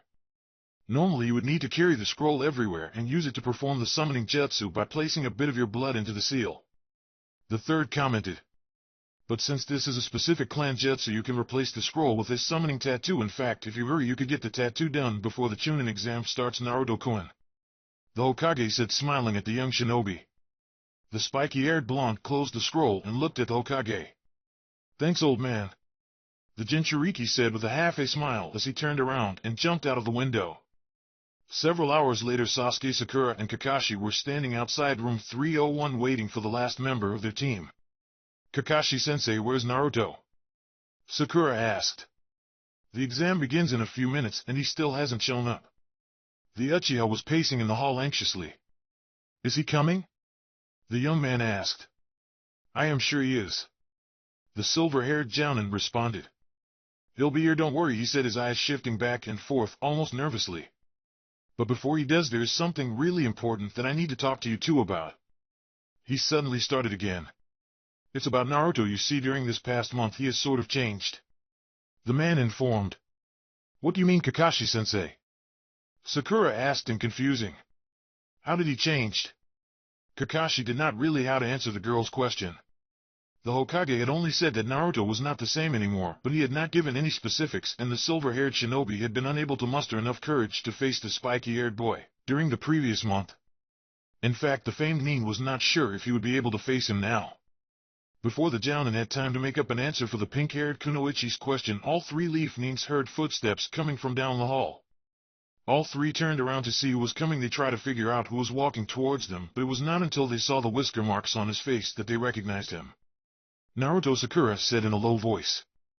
The two genin were left dumbfounded. Their teacher saying that the blonde had changed was a massive understatement, since from their perspective it seemed that the boy had undergone a complete transformation. His orange jumpsuit and blue sandals were gone now. The spiky-haired teen wore a pair of black sandals, dark blue pants, a navy color undershirt, and a black long-sleeved jacket over it. A spiral symbol was present on the backside of his jacket and on the shoulder, and his hair had grown a lot longer during the last month, since it almost covered his leaf headband now. Naruto passed them without saying a single word. The only proof of acknowledgement between the members of Team 7 was the small second in which the blonde genin looked directly at his teammate's eyes. When the Jinchuriki was in front of the door, he stopped and looked back. It's time for us to enter, Naruto said with a monotonous voice as he pushed the door open. All three genin entered the testing room. Immediately they were welcomed with the glares from all other participants. Sasuke-kun! Suddenly a blue and yellow appeared on Team 7's field of view and latched itself onto the Uchiha. Anger started to seep into Sakura right away. Stop bothering Sasuke-kun, Ino pig! Sakura shouted at the girl that was hugging the raven-haired boy. This is so troublesome. A black-haired boy said lazily as he approached the group while a boy eating potato chips followed fight behind him. Naruto, who was not paying much attention to the two girls bickering, turned his gaze towards his former classmates Shikamaru and Chuji as they stood before the group for a second before looking back up to the roof. Whoa! I's that Naruto?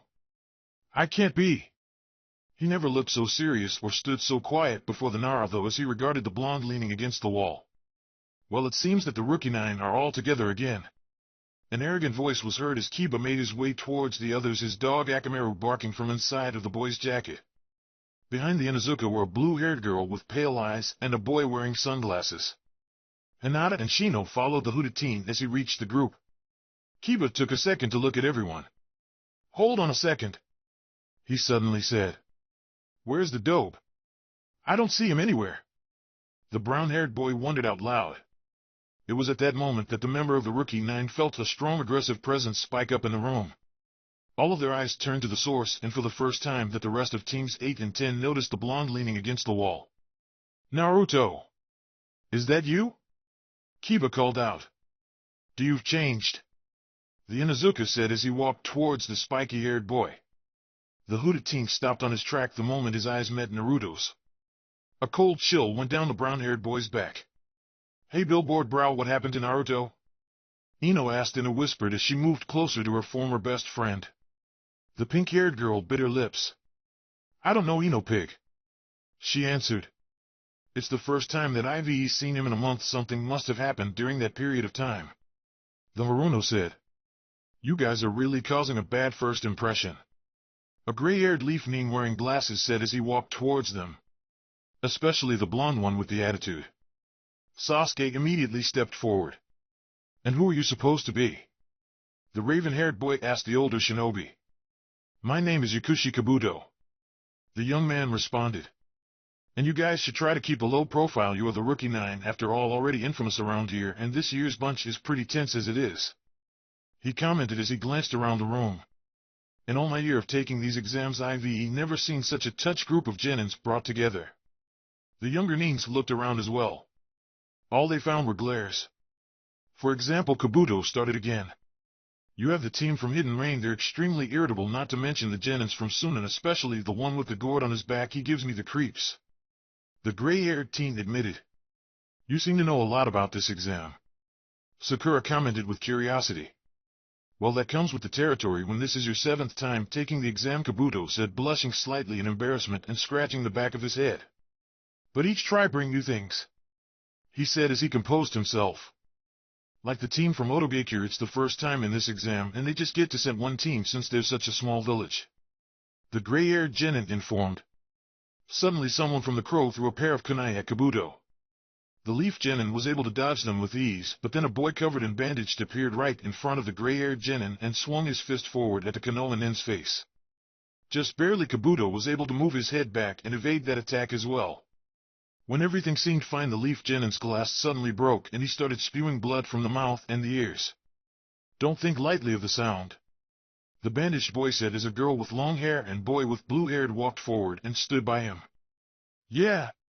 By the end of the exam, all 3 of us Otonin will be, the boy started to say, but suddenly stopped when he felt something on the back of his neck.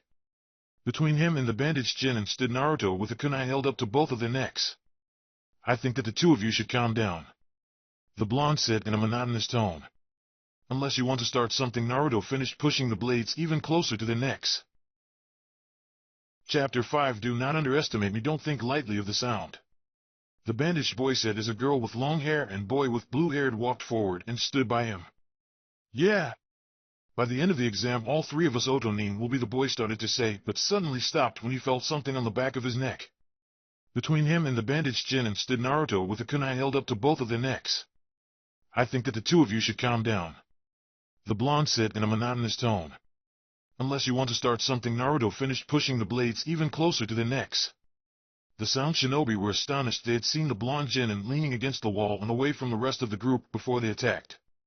None of them sensed him move until he appeared between them. Before things could escalate, the doors to the room were pushed wide open and the instructors appeared. "Quiet down!" A leaf nin with scars on his face exclaimed, causing many of the genin present to jolt in surprise before he walked into the room, followed by several Chunin. "I do not want any trouble between Leaf and Sound," the tall man firmly stated as he glared down at Naruto and the Oto ninjas. The blonde looked straight back at the older shinobi's eyes, but nevertheless he pulled his blades back and moved away from the Sound genin. "Now my name is Marino Ibiki," the man announced to the rest of the room, "and I will be your instructor for the first part of the Chunin exam," he declared before slamming the large stack of papers he had been carrying in the desk at the front of the room. "Take your seats so we may begin." The jounin finished. Quietly, Naruto moved to his seat without saying anything to his teammates or to his former classmates. As he sat there, the spiky-haired boy looked to his side just as a very nervous Hinata took the seat next to her. Every so often the Hyuga would steal a glance at the blonde as she fidgeted with her fingers. The Uzumaki could see that the kunoichi was a nervous wreck. Whether it was because of the exam or because of his display with the sound nin, the Sharingan user did not know, but still felt guilty about it. So then, for the first time in the last month, Naruto gave a small smile when he knew she was looking hopping at someone, reassured the young girl. Her face got several shades redder, but nevertheless the Hyuga seemed calmer afterwards. A couple of hours later, the members of Team 7 were waiting for the second part of the exam to start. At least that tedious first part is done with, Naruto thought. That test's intentions could not have been clearer. He reasoned as his hand checked that all his gear was ready for the next phase. With all the Chunin in the room and so much emphasis on cheating, it was obvious what they wanted. The Jinchuriki reasoned. Even though the Uzumaki had deduced the objective of the written test, he had decided to tempt his fate and prove his theory. A light chuckle escaped the blonde. "I kind of wish I could see that jounin's face when he finds my test," he thought as his mind drifted to the piece of paper back in the room in which he had only written his name and left everything else blank. Hearing his teammate's quiet laugh, Sakura glanced at Naruto nervously. She had been beyond shock at how much he had changed in such a short time, and the fact that he had barely said anything to her or to Sasuke made her even more worried. Feeling eyes on him, the Sharingan user glanced at his side once again, this time finding his pink-haired teammate observing him. The Maruna waited a couple of seconds as she gazed at the blonde sapphire eyes. The twinkle in those eyes that the spiky-haired boy had always directed at her was completely missing. Instead, they seemed passive, perhaps even dull, as if he could not care any less about what she had to say. Gathering her courage, Sakura finally spoke up. "Naruto," she started, but her words were cut off when the gates to the forest suddenly opened. Immediately, all the genin rushed in to start the second phase of the exam. The killer intent emanating from the forest was enough to wipe everything else away from the genin's minds. I had expected to run into more challenges by now, Naruto pondered as he and the rest of Team 7 sat on a small clearing taking a break 5 hours into the second part of the exam. So far, all that we have seen was a weak group of Rain Nin, and they ended up running away soon after, the blonde thought with a bit of disappointment. During these last couple of hours, the members of Team 7 had come to the silently agree to continue to make their way deeper into the forest while keeping an eye out for any team that might be carrying the Earth Scroll they needed to pass. In all honesty, Naruto had expected to find several teams within the time period that had passed, but he had been severely wrong. "I am going to go ahead and scout the area," the blonde suddenly announced, surprising the other two genin with the longest sentence he had said to them since that fateful day on the bridge. Before either of the two was able to recompose an object, the spiky-haired boy had already disappeared among the trees. A sight escaped Sakura. What do you think happened to him?" she asked the raven-haired boy near here, her worries about their teammates' sudden and drastic change having become too much to bear in silence. "I don't know," Sasuke responded simply with a frown.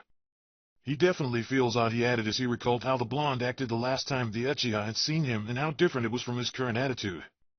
"It's like the boy stopped in mid-sentence when he suddenly felt a terrifying amount of chakra being gathered somewhere close by. Too close for the Sharingan user's comfort. "Sakura! Move out of the way!" he shouted. The two Leaf Nin jumped from where they were sitting just before a powerful blast of wind burst right through with enough force to tear a tree off its place. Immediately activating his Sharingan, Sasuke started to look around the forest for the source of the attack. "So there you are," a menacing voice echoed through the surroundings. Sasuke-kun had added before a grass Nin appeared in front of the two genin. "Amaterasu!" Naruto exclaimed seconds after activating his Sora Sharingan. Immediately the giant snake that was about to swallow him whole was completely covered in black flames. To its credit, the giant reptile continued its attack as its entire body burned, forcing the spiky-haired boy to jump back a couple of branches. Eventually the snake stopped advancing, and after some squirming finally dropped dead in the middle of the forest, the black flames still eating its body away. The Uzumaki observed the dead animal for a couple of seconds. That was weird, the Jinchuriki said to himself as he remembered how the snake had ignored its wounds to continue attacking him. It almost looked as if the snake had been sent after me specifically, he commented before the Sharingan disappeared from his eyes. Suddenly Naruto felt two chakra signatures spike in the direction in which he had left his teammates. One of them was familiar and around the level of a Chunin. The blonde could easily recognize it as Sasuke's, but the other one he could not readily identify. It felt like a Jounin, and a very powerful one, not as strong as Itachi's, but just as menacing. Not liking the feeling of that chakra, the Jinchuriki dashed off back towards his teammates. It took him a short while to get back to the clearing, but what he found there shocked the young boy to the core. A disfigured grass nin was biting Sasuke on the neck as the raven-haired genin agonized in pain. Rage started to fill the blonde's body. The grass nin finally let the Uchiha fall limply to the ground. Sasuke-kun! Sakura screamed, rushing to catch the raven-haired boy's unconscious body. Taking advantage that his presence had not been noticed, the blonde quickly formed a series of hand seals. Kukaku no Jutsu, he said before blowing a large fireball out of his mouth towards the grass nin. Unfortunately, the strange shinobi saw the large fire jutsu approaching and had more than enough time to move clear out of the way of the blast. The long-haired man took a few seconds to regard the blonde in amusement. I thought that my snake would have been enough to take care of you, the disfigured nin said. Naruto narrowed his eyes. Who are you? He asked. There is no way you are genin, the Jinchuriki stated firmly. A chuckle escaped the grass nin. Well, aren't you more perceptive than I gave you credit for, Naruto-kun? He commented before bringing one of his hands up to his face and actually ripping the skin off. What was left was an incredibly pale face with yellow eyes that resembled a serpent's. Despite himself, the spiky-haired body took a step back on the branch he was standing on. He recognized the face not just from the Konoha history books, but also from a picture in the Sandame's office. You, the snake Sannin, the old geezer's former student Orochimaru, the genin exclaimed. A delighted laugh escaped the pale man. Right again, Naruto-kun, the legendary shinobi said with amusement. So now if you know who I am and what I am capable of, why don't you just take your teammates and walk away? He smiled wickedly. I would really like Team 7 to continue to the third phase of the Chunin exam, the Sannin added. Naruto narrowed his eyes and let out a growl. Do you think I am scared of you? The snake summoner's smile widened. Well, there are several villages that are still recovering from missions I carried out in it that would think so. The Jinchurikis are being made light of. I am not stupid, he stated. I know that you were chased out of the village by the Sandame and are still considered a high-priority missing nin, the spiky-haired boy pointed out. If you were to use your full power, it would be the same as to lighting up a huge neon sign over your head saying, "Please third. Come and get me." As she yelled, Sasuke's body, Sakura, was being quickly overwhelmed by fear. In front of her was a man that people said was as powerful as a Hokage and as vicious as a Bijou, and to top it all off, Naruto was challenging him. The blonde had changed yet again. Gone was the cold and aloof boy that she had seen walking toward them at the beginning of the exam, and in his stead there was menacing warrior giving off wave after wave of killer intent. Suddenly Orochimaru started to laugh out loud. Haha. I knew you were unpredictable, Naruto-kun, but I never thought you were this much fun, he exclaimed as he continued to laugh. Very well, then I will fight you at the same level I fought Sasuke-kun. Let's see how long you can last. The Sannin finally agreed before staking a fighting stance. In a flash, both Naruto and Orochimaru lunged towards each other. Fist met fist, sending a small shockwave that shook the leaves on the trees. The pale man tried to kick the spiky-haired boy, but the blonde was able to block the incoming strike with ease using his forearm. The Jinchuriki then tried to deliver a punch of his own to the Sannin's jaw. However, before his attack could connect, he saw another fist flying straight towards his face. Naruto switched from offensive to defensive in less than a second as he moved his arms to block Orochimaru's punch. Unfortunately, the attack still carried more than enough strength to send the young boy a couple of feet back. Kagebunshin no Jutsu, the genin immediately called out, making two clones appear next to him. The three boys immediately charged forward at the San and the clones moved in from the sides while Naruto went for a frontal assault. However, older Shinobi was able to block all of the attacks simultaneously and push Naruto and his clones back. All three blondes took out a couple of shuriken each and hurled at Orochimaru. As the spinning blades flew through the air towards their target, Naruto and his clones cried out in unison, "Shuriken Kage Bunshin no Jutsu!" Immediately the 6 blades in mid-flight multiplied to over 100. Orochimaru jumped off the branch he had been standing on to avoid the massive amount of weapons flying towards him. The moment he landed back on a branch, he was instantly surrounded by the 3 blondes, each already driving their attacks towards the black-haired man as they started to pump more chakra into their movements. At his current heavily restricted power level, it was starting to prove difficult for the Sannin to keep up with the Chunin and his 3 clones. Despite what his intel had gathered, the original Naruto was actually faster and stronger than Sasuke, while his clones were at least on par with the Uchiha. After being put on the defensive for far longer than his pride would allow it, Orochimaru finally found an opening and managed to deliver powerful blows to both of the clones. When the Bunshin disappeared in a cloud of smoke, the real Naruto used his cover to land a powerful punch at the pale man's face, sending the Sannin flying straight into a tree. However, before the blonde was able to continue his attack, the older shinobi rose on his hands, and a pair of snakes immediately came out of his sleeve, lunging themselves at the boy. Naruto quickly took out a kunai and beheaded both snakes with one swift movement. The Jinchuriki wasted no time and charged towards the Sannin as he readied his blade. Orochimaru easily blocked his opponent's kunai strike, but the genin immediately dropped the weapon and used his now free hand to grab onto the pale man's forearm. The spiky-haired boy spun his body in the air and delivered a powerful kick onto the Sannin's head, sending him flying off the tree branch. Even his body landed, Naruto was already making hand seals. "Entenkawa no Jutsu!" the blonde exclaimed. Immediately a powerful blast of hot air shot out of the genin's mouth, hitting Orochimaru with full force and slamming his body on the ground far away with a thunderous impact. Instead of relaxing, the Jinchuriki started to frantically search his surroundings. The next second, Orochimaru suddenly burst out of the grove below the genin's branch and jumped straight towards the boy with a kunai in hand.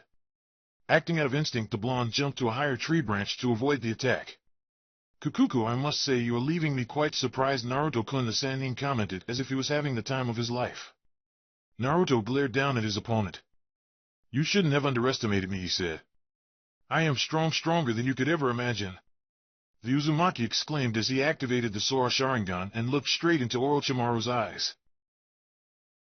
Chapter 6: A Secret. "Kukuku, I must say you are leaving me quite surprised, Naruto-kun," the Sannin commented as if he was having the time of his life. Naruto glared down at his opponent. "You shouldn't have underestimated me," he said. "I am stronger than you could ever imagine." The Uzumaki exclaimed as he activated the Sora Sharingan and looked straight into Orochimaru's eyes. It was as if time had suddenly stopped for the Sannin, as all of the thoughts in his head were wiped out, leaving space only for the pair of navy blue eyes with white comas that were firmly starting into his serpent-like eyes. Too lost in his own pondering, the pale man almost missed when the young blonde opened his mouth and muttered the word Amaterasu. Acting out of instinct more than anything else, the snake summoner immediately jumped onto another tree. The next second, the branch where he had been standing on burst into black flames that consumed it in a matter of seconds. Orochimaru's eyes quickly shifted back and forth between Naruto's eyes and the black flames he had conjured. "Impossible," he whispered, holding his gaze on the flames before starting at the genin again. "How can you have a Sharingan?" the Sannin asked in a low voice. The mirth he had when he was mocking the young man was completely gone. Naruto narrowed his eyes as he looked down at his hand for a couple of seconds before answering. "You ask how I can have it?" the spiky-haired boy repeated before suddenly closing his hand in a tight fist. "I would have thought it would be obvious. This is the Sora Sharingan. This is my bloodline," the Uzumaki firmly stated. The genin's answer failed to satisfy the older shinobi as his face changed from shock to anger. Taking a few seconds, Orochimaru composed himself. "I always did find it odd how my spies could not get any information about your heritages," the black man commented. "I could guess who your father was due to your physical characteristics and the circumstances regarding your birth, but your mother?" the Sannin wondered out loud. The blonde Sharingan eyes narrowed at the man's words. "Kukuku," a low chuckle escaped Orochimaru. "I see now, so this is the result of combining the Uchiha and Namake's bloodlines," he said. "But to be able to use techniques unique to the Manjikyu Sharingan now, that is impressive," the snake summoner commented with a smirk. Having heard enough, the blonde jumped forward and immediately appeared in front of Orochimaru. The Jinchuriki drove his fist into the Sannin's stomach, sending the older man flying into a tree. Having the Sharingan helps me regulate the chakra throughout my body, giving me almost perfect chakra control, he revealed. Plus it allows me to see when my opponents are gathering chakra to attack or flexing their muscles when they are about to defend themselves. Orochimaru glared at the genin. Yes, I know how the Sharingan works, the Sannin commented as the young man started advancing towards him, forcing the man to put some distance, putting distance between them. The older shinobi was in a bit of a conundrum. One part of him was dying to know what the spiky-haired boy and his strange Sharingan could do, but the other was aware that in his restricted state he might not be able to beat the Jinchuriki, and going all out was out of the question, because if the third became aware of his presence his whole plan would be ruined. Taking advantage that his opponent's mind seemed to be distracted, Naruto quickly performed a series of hand seals. Kukaku no Jutsu. Immediately another enormous fireball came out of the Leaf Nin's mouth and shot towards the black-haired man. Orochimaru had foreseen the incoming attack and easily jumped out of the way. Unfortunately, the spiky-haired boy had jumped even higher than him and proceeded to drive his hell right to the top of the missing Nin's head, sending him crashing down to the ground. The Sannin was able to land on his feet, but before he could straighten himself up he felt another punch dig into his stomach. As the snake summoner's body was pushed back by the punch, Naruto quickly delivered a powerful kick into his ribcage, sending his body flying sideways onto a tree. Immediately the Sharingan user chased after his opponent. Orochimaru was able to stop two of the Jinchuriki's fists, but the third one connected with his chin. The black-haired man's body was actually raised a couple of inches into the air by the genin's uppercut. The Uzumaki proceeded to drive a powerful kick into the Sannin's airborne body, brutally slamming it back into the tree behind them. I told you I am strong, Naruto muttered. Orochimaru growled under his breath. Cheeky brat, but if I use any more power I would risk the chance of being discovered here, he thought. And any jutsu I could be copied by him, and adding to his firepower would be counterproductive to my plans, the snake summoner reasoned. The older shinobi suddenly took out a pair of kunai and hurled them at the blonde. Naruto was able to dodge the incoming blades with ease and dashed towards the missing Nin. The Sannin blocked the Jinchuriki's punch and tried to connect one of his own, but instead his fist was stopped by the blonde. Having a clear opening, the Uzumaki delivered a powerful punch on Orochimaru's stomach, leaving the pale man gasping for air as the Sharingan user continued his attack, by driving another fist to the side of the missing Nin's face. Orochimaru was sent flying to the side, his body bouncing off the ground as his momentum died out. I guess I had my fun for the day, the older shinobi thought as he immediately stood back up and jumped onto a tree with the intention of making his escape. Seeing his opponent trying to get away, Naruto immediately took out a kunai and threw it at the Sannin's direction. The snake summoner saw the weapon flying towards him and moved his body safely out of the way. It was not until the kunai flew past him that the pale man realized that there was an explosive tag tied to it. Amaterasu, the young Jinchuriki said. Immediately the small blade and the piece of paper were engulfed in black flames. The explosion that ensued sent the Sannin crashing back down onto the ground once again. By the time that the black-haired man's body hit the ground, Naruto had already finished the hand seals he needed for his next move. Kakugen Kengoku no Jutsu, Naruto called out. Immediately 4 stone walls bust out of the ground around the Sannin, encasing him. Orochimaru looked up at the only exit in his prison to find the blonde already standing on its edge. Naruto looked down at the former Leaf Nin with his Sora Sharingan. Amaterasu, the Uzumaki repeated, conjuring more black flames that immediately filled the inside of the prison. A second later the whole stone construct exploded as the body of a giant snake fell lifelessly into the ground. Moments later Orochimaru burst out of the serpent's body, completely unharmed by the flames. Kukuku, that was a very clever strategy, Naruto-kun, I applaud you, the older shinobi commented in an amused tone. It is a true shame that I cannot have your body instead. Between you and Sasuke-kun it is clear that you are the better vessel, but I guess he would have to do, he said with a thoughtful look. Naruto narrowed his eyes at those words. So that's your plan? He questioned in disgust. Why do you want his body? The Jinchuriki demanded. A chuckle escaped the pale man. For the Sharingan, of course, with it I will be one step closer to my ultimate goal, he announced. Make sure to nurture your Naruto-kun, I really want to find out what those eyes of yours are capable of seeing, Orochimaru added before a leaf suddenly started swirl. Before the genin could react, the Sannin had disappeared. The blonde continued looking around for a couple of seconds and tried to sense the missing Nin's chakra. Not finding anything, the spiky-haired boy finally lowered his guard and deactivated his Sharingan. Still holding onto Sasuke's body, Sakura was hyperventilating as she watched her blonde teammate finally turn towards them and drop down to the ground. The Kunoichi's mind raged as the Uzumaki approached. Naruto Sharingan Orochimaru Sasuke-kun, just what the hell is going on? The Haruno's thoughts were a complete mess as she had to concentrate not to start shaking. It was not long before Naruto was already standing over the two other members of Team 7. Without saying anything to the pink-haired girl, the Uzumaki crouched down, picked the Uchiha's body, and proceeded to prop him over his shoulder and start walking away. We have to find some place safe for him to recuperate, the spiky-haired boy finally said. Her teammate's sudden words finally snapped Sakura out of her stupor. Naruto, what was that all about? She tripped over her words as she tried to get the question out. A Sharingan? You have a blue Sharingan? She finally asked. The Uzumaki stopped in his tracks and remained silent for a few seconds.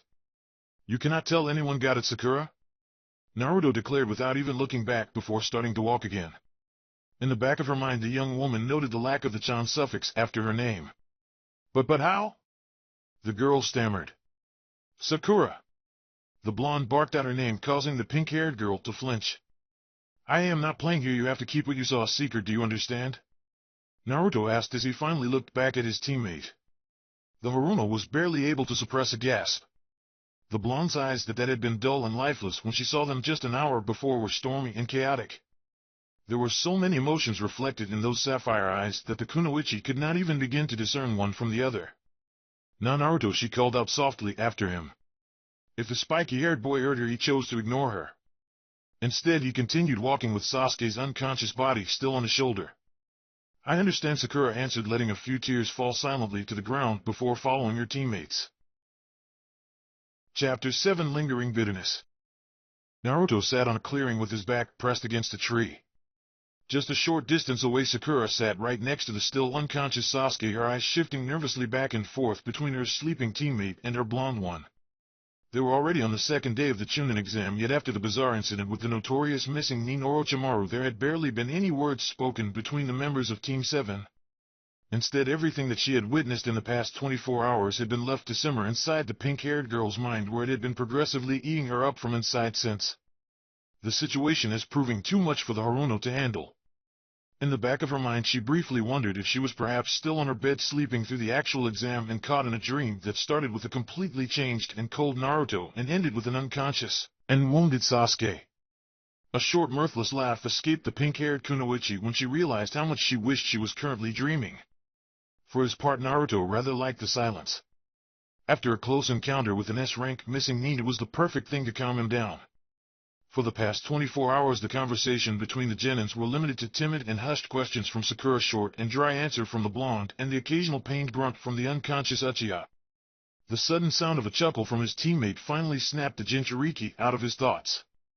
I am going to go look for the Earth Scroll, Naruto declared as he stood up. Sakura was caught off guard by the mere fact that the blonde had spoken with a complete sentence. What? Wait! She struggled to say, tripping over her own words. We can't wait any longer for Sasuke to wake up. The more time we waste, the more difficult it will be to find one, the spiky-haired boy firmly stated before starting to walk toward the edge of the clearing. Having regained some of her composure, the young Kunoichi stood up as well.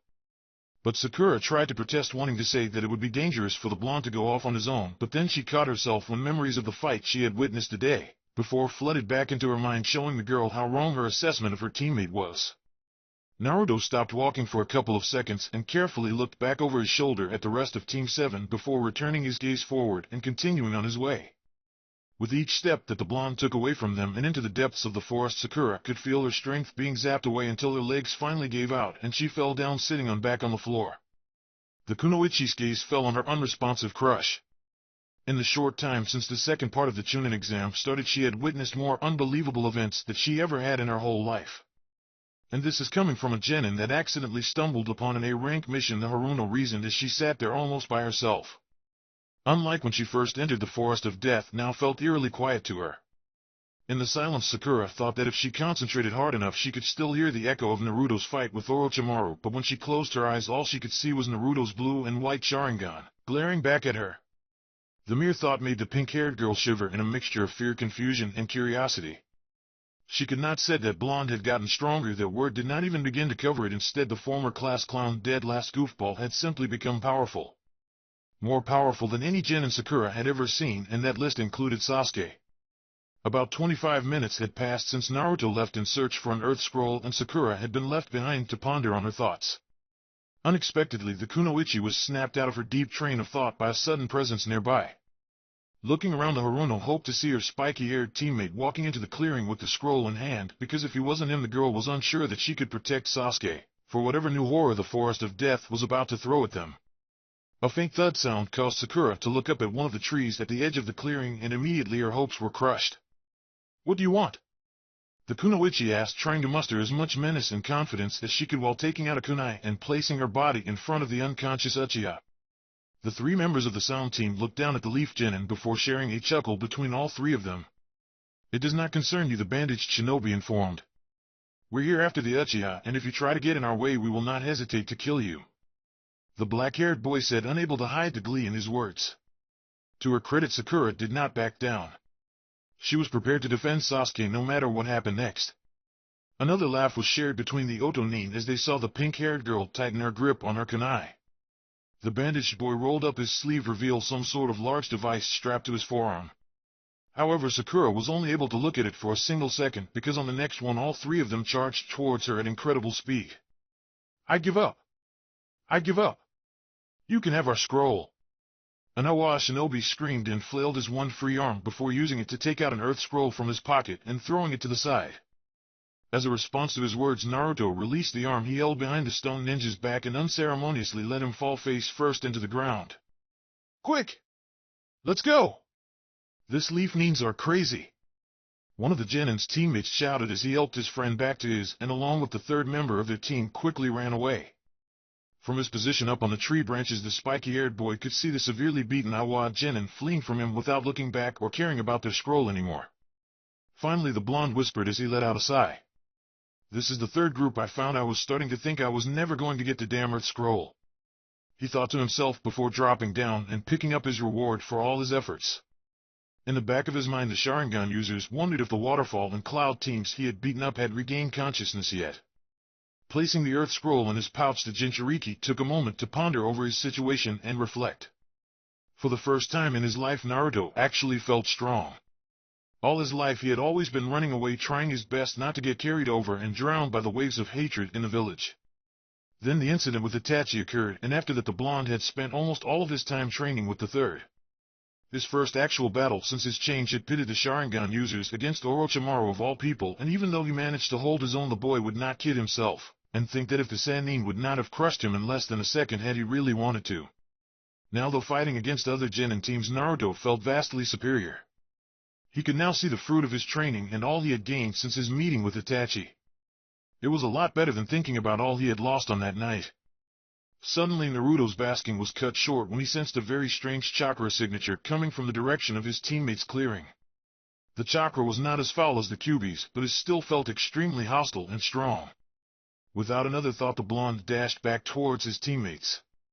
"Damn it, are they going to get in trouble every single freaking time I leave them alone for more than a few minutes?" Naruto raged in his mind as he increased his speed. Back in the clearing, the faces of Sakura, Lee, Ino, Shikamaru, and Chuji were a mixture of surprise and terror. Soon after the initial attack, Lee and the members of Team 8 had come to Sakura's aid, but despite their best efforts, they were all eventually overpowered and beaten by the sound ninjas. It was at that moment that Sasuke had suddenly woken up and things turned really terrifying. After he regained consciousness, strange dark flame-like marks appeared on the Uchiha's body as he started to emanate a menacing chakra. The raven-haired boy's face was an eerie mixture of madness and malice as he launched himself at the three Otonins. Within a couple of moments, Sasuke had utterly crushed all three of his opponents, much to the shock of the other Leaf Shinobi, which only increased with what happened next. Sasuke took a hold of the black-haired sound nin's arms, both of which he had already broken just a few minutes prior, and now seemed intent in tearing the Genin's arms off his body. Meanwhile, the Oto shinobi screamed and pleaded to be spared. "Sasuke-kun! Stop!" Sakura could have sworn that her heart was beating louder than she screamed.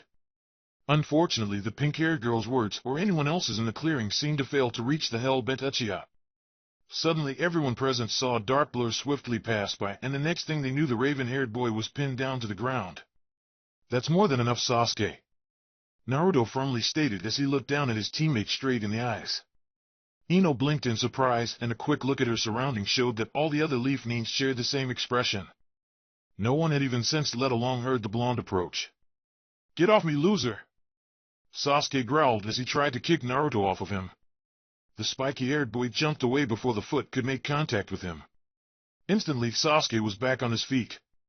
Without saying anything, and to Sakura's horror, the Uchiha quickly took out a kunai and charged towards his blonde teammate at full force. On reflex, Naruto pulled out a kunai of his own and blocked the raven-haired boy's attack. The clash between the two Leaf Genin sent a small shockwave throughout their surroundings. "What the hell are you doing?" the blonde asked, his voice getting colder with every word. A wicked smile appeared in Sasuke's face. "I simply want to know," he started in a gleeful voice. "The extent of my newfound power," he exclaimed. Both teenagers jumped backwards and in almost synchronized precision sent their blades flying at each other. The two kunai collided in midair and fell to the ground. "I don't want to fight you, Sasuke," Naruto firmly stated, glaring at his teammate. "Like you have a choice," the raven-haired boy responded before charging forwards at the blonde once again. Gritting his teeth, the Jinchuriki had no other choice but to block the incoming attack from his seemingly deranged teammate. With each punch that the Uzumaki stopped, his patience with Sasuke waned. Some distance away from the clearing, Neji watched the two Genin fight each other. At one point he had considered intervening himself, if nothing else to get Lee out of the dilemma he had foolishly gotten himself caught in, lest it became detrimental to their team advancing to the next round, but ultimately decided against it.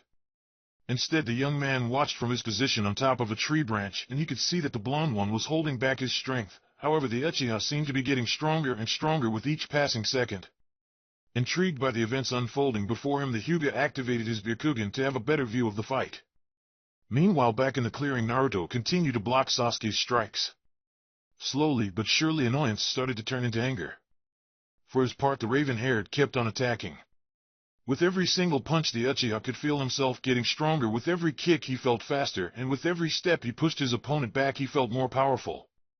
The blonde blocked a punch with one hand and a kick with the others, but before he could recover, he saw one more of Sasuke's punches flying swiftly towards him.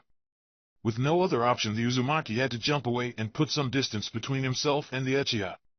Feeling elated at seeing his opponent forced to back away, Sasuke started to make hand seals, finishing just as Naruto's feet touched the ground. "Housenka no Jutsu," the young man called out before releasing a barrage of fireball out of his mouth, flying straight towards Naruto. The spiky-haired Genin was not expecting something like this. Even if his relationship with Sasuke had been antagonistic at best, or even if the raven-haired boy did not seem in the right state of mind, at the moment he had never expected that his teammate would use lethal force on him. Suddenly, images from his time trap inside the Tsukuyomi world flooded into Naruto's mind, completely freezing the Jinchuriki in his place and preventing him from evading the incoming attack. Every single fireball fell on its target. The people witnessing the fight from the edge of the clearing let out a gasp of horror. They had just seen the blonde Genin get hit full force by Sasuke's lethal attack. The fireball's impact had created a large cloud of dust and smoke that prevented the spectators from seeing what damage they had done to the spiky-haired boy. A low, uncharacteristic chuckle escaped Sasuke, which soon evolved into an all-out laugh. In the raven-haired teen's tainted mind, Naruto had long since been replaced by the memory of Itachi on the night of the Uchiha massacre. "I am strong. I am stronger now," the lost Genin proclaimed in his thoughts. Away from the commotion, Neji also displayed a look of surprise, but for very different reasons. With his Byakugan, the black-haired teen was able to see how right before the fireballs hit, a strange dark blue chakra had seemingly exploded from the blonde and protected him from harm. Afterwards, the Hyuga could literally see the power surging out from the spiky-haired Genin. Once more, a gasp escaped the spectators as the dust started to settle and the image of an unharmed Naruto became clear. In the back of their mind, they all shared the same thought, that suddenly the blonde felt far more dangerous than the Uchiha. Immediately, Sasuke stopped laughing. Naruto's eyes were completely clouded by fury as he glared at his teammate. The raven-haired boy smirked and started dashing towards the blonde.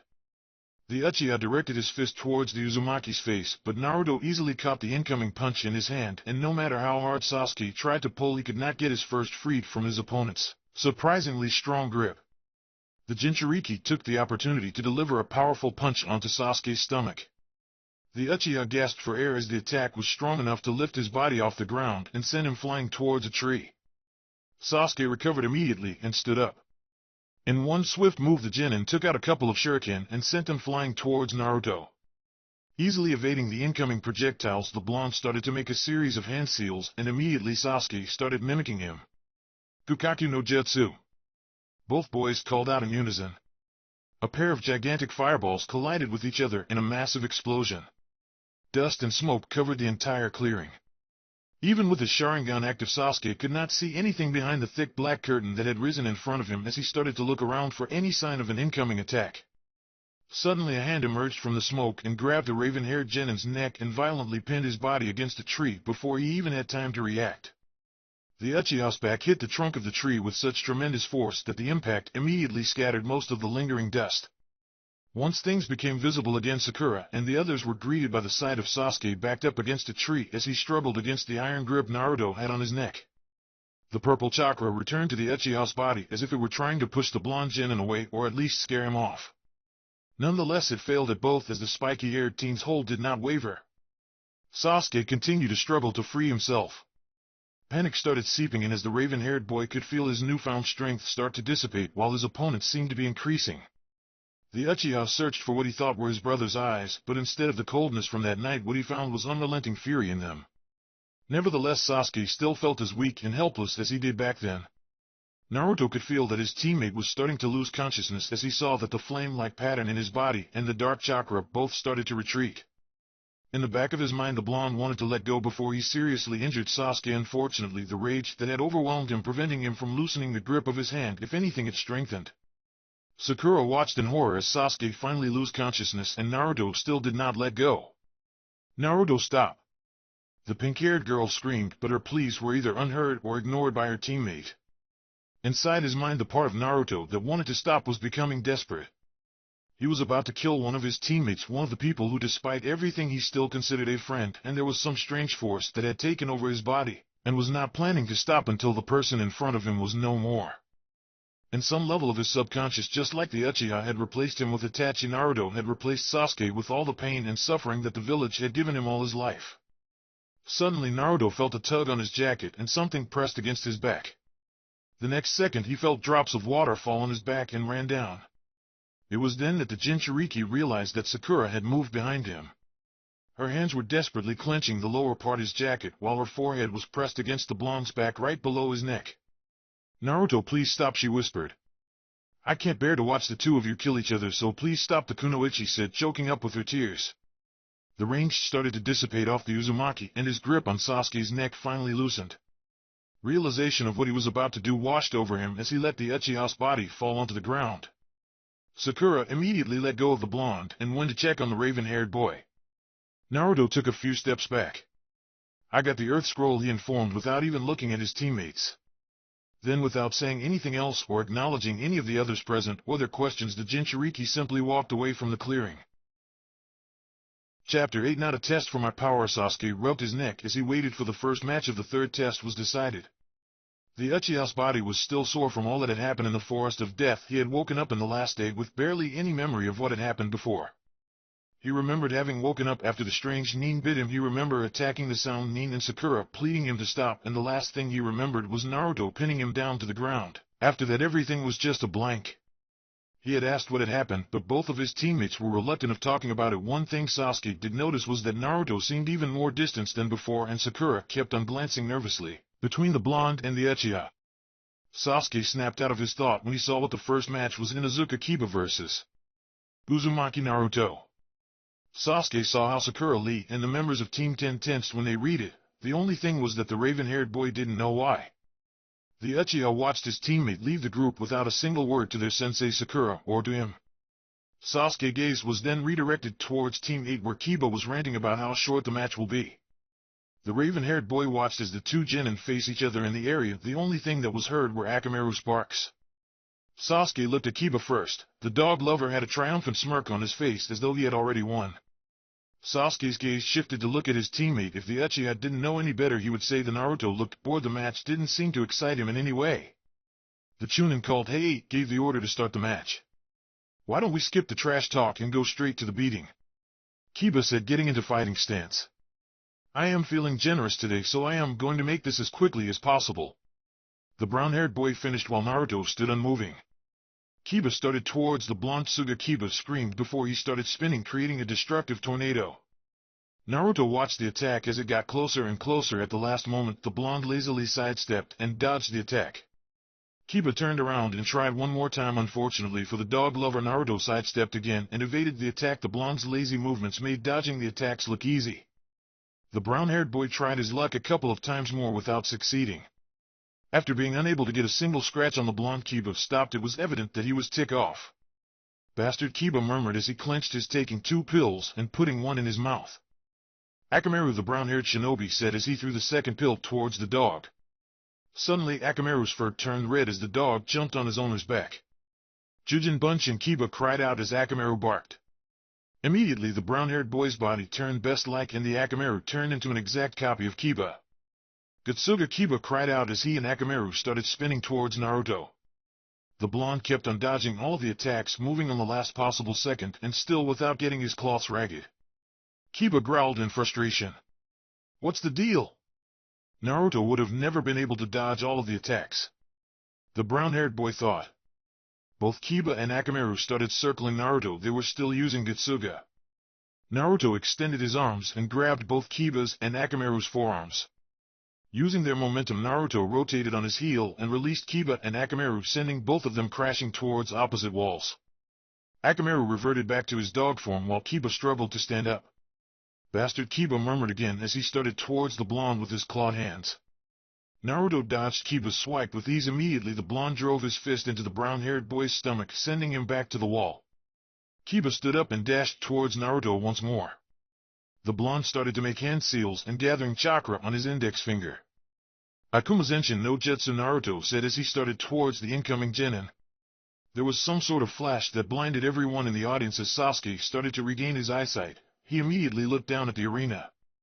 There stood Naruto behind the blonde's right arm and index finger was extended.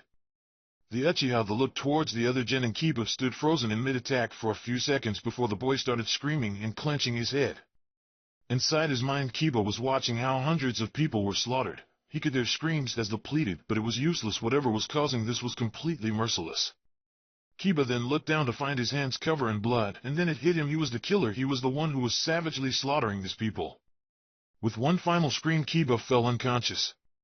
The medic Nin started to check Kiba's condition as Hey declared Naruto the winner. The blonde didn't give any acknowledgement of being victorious. He just walked back in the direction of his team. Sasuke's hand was trembling. Whatever Naruto had done to Kiba had possessed an evil chakra, but somehow he had the sensation that he had felt it before. The Uchiha was snapped out of his thoughts once again. Akita Yoroi vs. Uchiha Sasuke. Sasuke nodded towards Kakashi and started his way towards the arena where his opponent was already waiting for him. Naruto watched his teammate face off against the old Nin. The blonde felt the same evil chakra that Sasuke had used at the Forest of Death, only this time the Uchiha was able to hold it back and still achieve a win. After the match, Sasuke was taken to the back by Kakashi. Naruto just shrugged and continued watching the third part of the Chunin exam. Naruto watched how Shikamaru defeated the Sound Kunoichi. The colored-faced Sannin defeated Yoroi's teammate using a puppet, and Sakura ended up in a tie with her rival Ino. The Sound Kunoichi defeated Lee's teammate, and Shino was able to beat the black-haired Sannin. The blonde couldn't help but smirk when Lee used the Yura Range against the red-haired Sannin. He had heard that spandex-clad Nin just to be the Academy's death last before him. Sadly, Gaara was able to emerge victorious. Naruto felt something coming from Kyuubi as he watched Gaara appear between his teammates. Naruto watched as Chuji and the last Sound Nin eliminated each other from the exam. Every one of the adults tensed up before the last match. Hyuga Hinata vs. Hyuga Neji. Both genin descended to the arena. Hinata was shaking while Neji was glaring at her. You should quit while you can, Hinata-san. You're not cut out to be a shinobi. The black-haired boy said evilly. Hinata started to back away. People shouldn't judge others. Anyone who put their hearts into everything they do and never give up can achieve anything. Naruto said loud enough for everyone to hear. Everyone in the audience looked from Neji to Naruto and back again while the two genin glared at each other. Neji looked towards his cousin. The fear in Hinata's face was replaced by sheer determination. I will never give up, Naruto-kun. The blue-haired girl thought as she activated her Byakugan. Neji activated his Byakugan too and got into fighting stance just as Heiichi started the match. Hinata and Neji exchanged blows using Juken. Naruto was familiar with the style. The old geezer had made him study and practice it. The match continued, and it seemed that Hinata stood a chance of emerging victorious until Neji completely turned the tables. The black-haired boy delivered blow after blow, and it wasn't long before Hinata fell to the ground.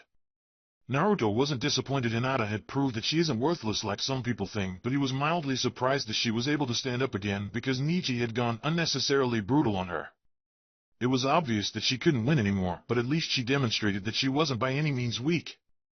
Neji completely lost all his self-control, and the hatred inside of him overwhelmed him. Neji dashed towards Hinata with every intention of killing his cousin. Before any of the Jounin present could react, Neji was pinned to the wall away from Hinata. Naruto had the Hyuga prodigy by the neck. "What the hell do you think you're doing?" the blonde growled. "Can't you see that she's in no condition of continuing the match?" Naruto asked. "This is none of your concern." Neji growled back, glaring at the blonde as he tried to break free from his hold. "And Naruto-kun," Hinata whispered before she felt a pain in her chest and felt unconscious. The sound of the kunoichi hitting the floor distracted Naruto. "Hinata," Naruto said as he looked back without releasing Neji.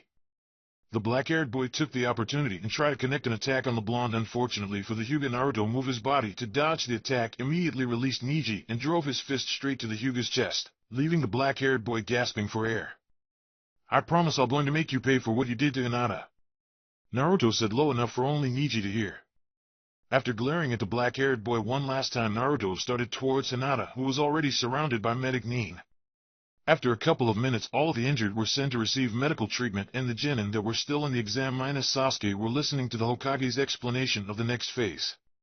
"Now each one will take a piece of paper," Sarutobi said as Enko, the Tokubetsu Jounin that was in charge of the second exam, passed, carrying a box. "Once you take your paper, please read the number on it," the Hokage added.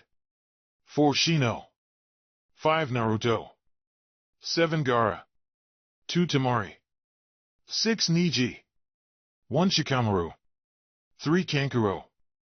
"That means he's 8. Ibiki said while the Hokage just nodded as Ibiki started to write something. Once he finished, the Sandaime spoke once again. "The matches for the next round will be Nara Shikamaru versus Temari Kankuro versus Aburame Shino Uzumaki, Naruto versus Hyuga Neji, and Gaara versus Uchiha Sasuke," Sarutobi said. Immediately a strong killing intent was felt among the present, most of it coming from the Hyuga prodigy and the blonde genin. "You have 1 month until the next round begins. I suggest that you take some time to rest and regain your strength before you start training," the Hokage said before he stood up and disappeared in a cloud of smoke. Naruto started to make his way out of the arena. He knew it was just a matter of time before Sakura catches up to him. Suddenly an immense pain went through his body. The blonde clenched his heart. It hurt every time it beat. "Not again. This has been going for a month now. What is it?" Naruto thought inside his mind. He could hear the fox laughing. "Don't worry, kid, you'll find out soon enough," Kyuubi managed to say between his fits of laughter. Naruto thought that only with his luck did he ended up with a demon inside his head. It had been a month now, and Naruto found a way to block Kyuubi from annoying him 24/7, but the fox still found ways to get through. "Asshole," murmured Naruto before as the pain subsided, and he was able to continue on his way. Chapter 9 Mirrored Image. "Sakura, do you know where Naruto went?"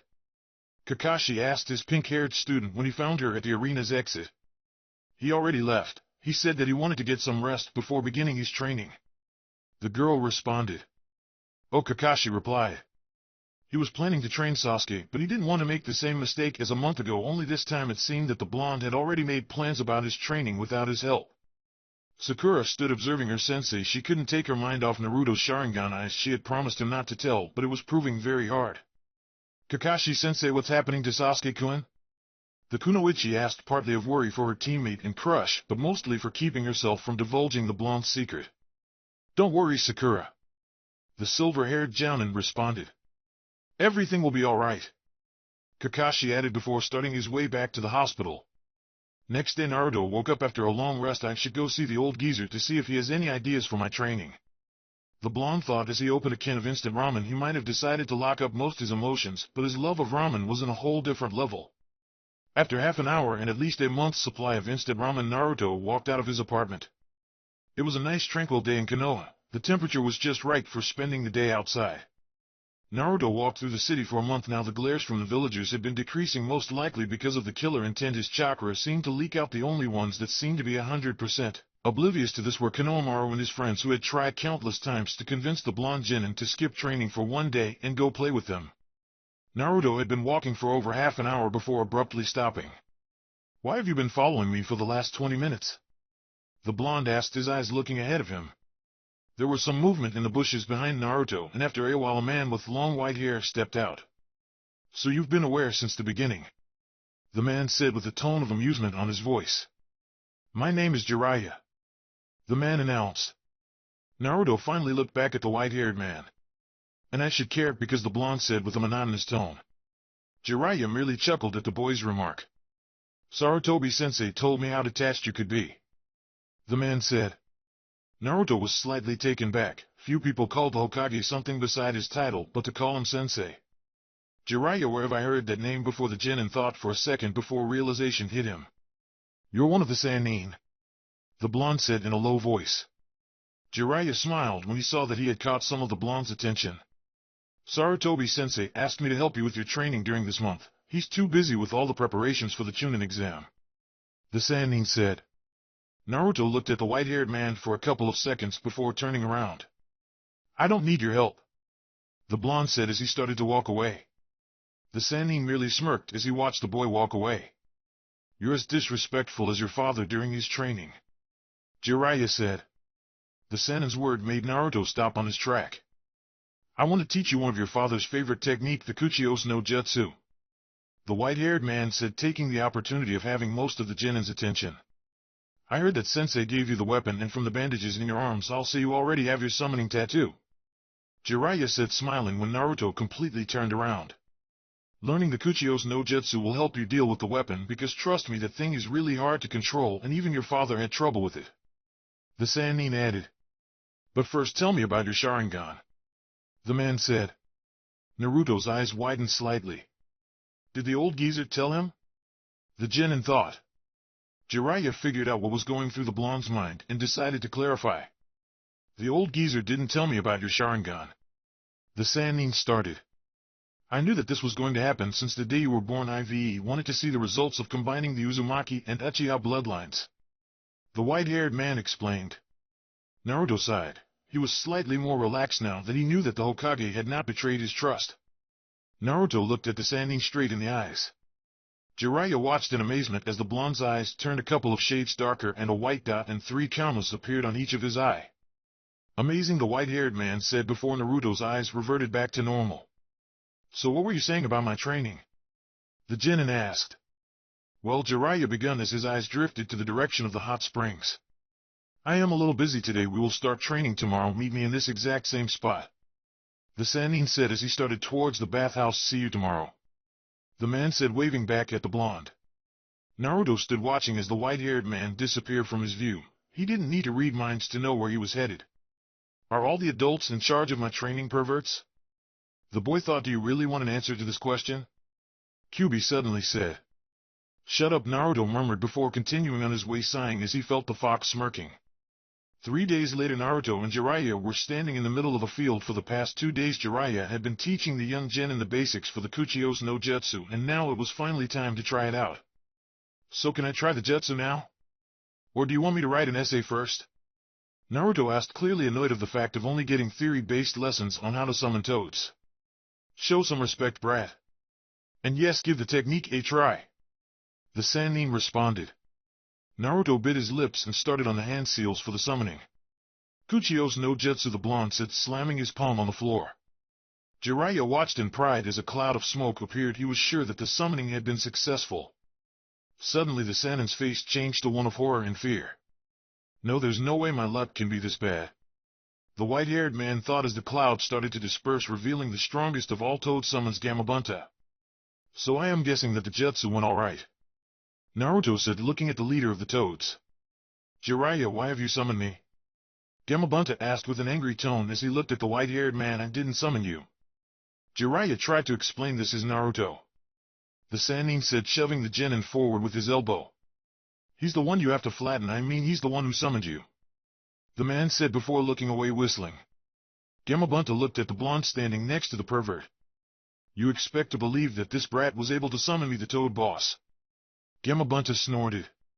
Naruto looked up at the giant toad with narrowed eyes. Gamabunta caught the blonde's eyes. For some reason they seemed familiar. Wait a minute, the toad said when he realized where he had seen those eyes before. Erasure, you have the same eyes as him, Gamabunta said, examining the boy. Well, of course he's his and Kagome's son. Jiraiya started. How else do you think he was able to summon you? The Sannin explained. Gamabunta's eyes warmed up slightly at hearing Jiraiya's explanation. Who would have thought that I was going to be your first summon? A kid? The toad boss said.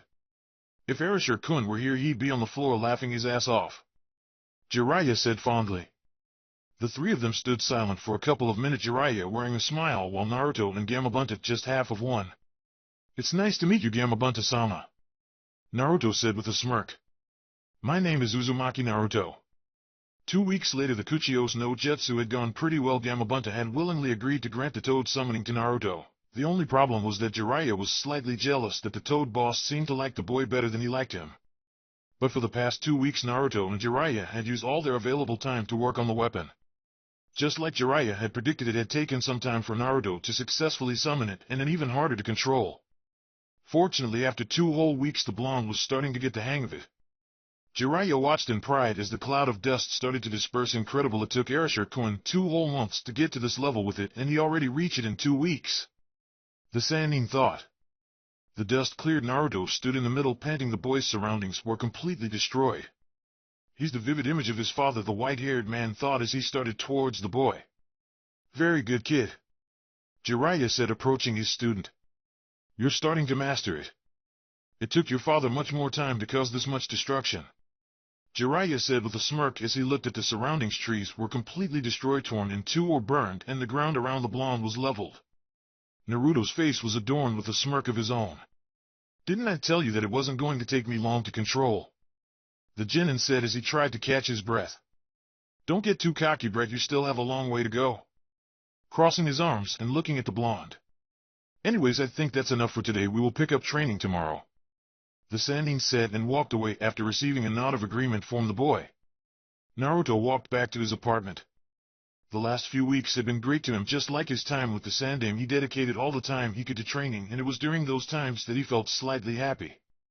The blonde kept on walking until his whole body shook in pain. It wasn't only his heart this time that was on pain, but also his hands felt as though they were burning. The boy brought his right hand to his chest and used the other one to support himself on a tree nearby. It's getting worse and more frequent, the Chunin thought. Naruto waited a couple of seconds until the pain subsided. He could hear the fox laughing his head off inside of him. One of these days, Fox, the boy thought. One of these days, I'll figure out a way to use Tsukuyomi on you, and when that day comes, it'll be my turn to laugh. Once the pain had diminished, Naruto started on his way once again. Only a couple of minutes had passed when he heard someone call out, "Hey Naruto, wait up!" The blonde turned around to watch a black-haired boy with a picnic basket full of fruit on his hand. I knew it was you, Shikamaru said when he got closer. Shikamaru, what are you doing here? The blonde asked. I am just heading to the hospital, the black-haired boy started. I am going there to see Chuji. He's there with a severe indigestion. Want to come? The lazy boy asked. Naruto meditated on the idea for a couple of seconds. What's with the basket? The blonde asked. Oh, since Chuji is not allowed to eat because of his indigestion, I thought that I'll go down there and eat in front of him, Shikamaru responded with a smirk. I thought that it'd be good for a few laughs. The boy had started on his way to the hospital. Naruto stood in silence for a few seconds before following Shikamaru. Naruto and Shikamaru made it to the hospital in a couple of minutes. The blonde had two different views of Konoha's hospital. One was that he didn't like it because of the whiteness in every single room. Not even in his current emotional state was he able to stand a mundane room.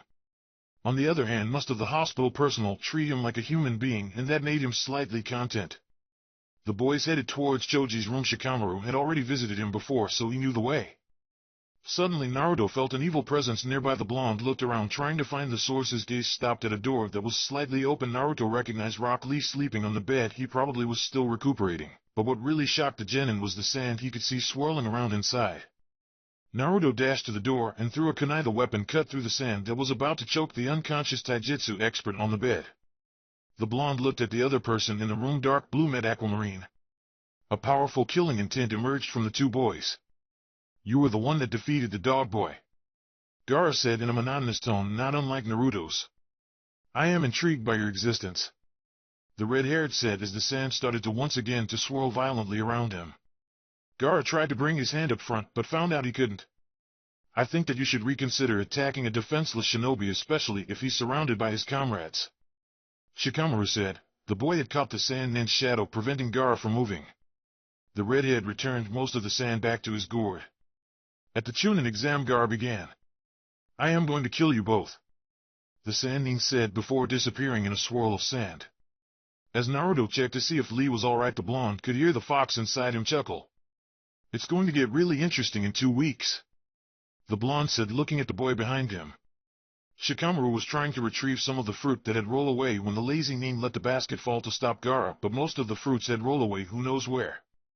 We should get something with meat, the blonde said with his smirk. It'll be funnier that way. Naruto finished as he walked out of the room. Shikamaru stood up and smirked before following the blonde. Chapter 10 Proud Eyes. This day came way too fast, Naruto said as he sat up on his bed and looked out the window. The sun completely blinded the blonde. The Jinchuriki was forced to close his eyes and open them little by little so that they would adjust to the brightness on the outside. I really hate days that are this bright, the Chunin remarked bitterly. Naruto moved to the edge of his bed and tried to push himself up. Suddenly the world completely froze for the blonde as he found himself falling towards the floor. Naruto managed to regain control of his body and prevent his face from meeting the floor of his apartment. What's going on? The blonde asked himself. Nothing like that has ever happened. There was no pain or anything, just numbness, and the fox has stayed quite normally. He makes some sort of remark about the jolt of pain.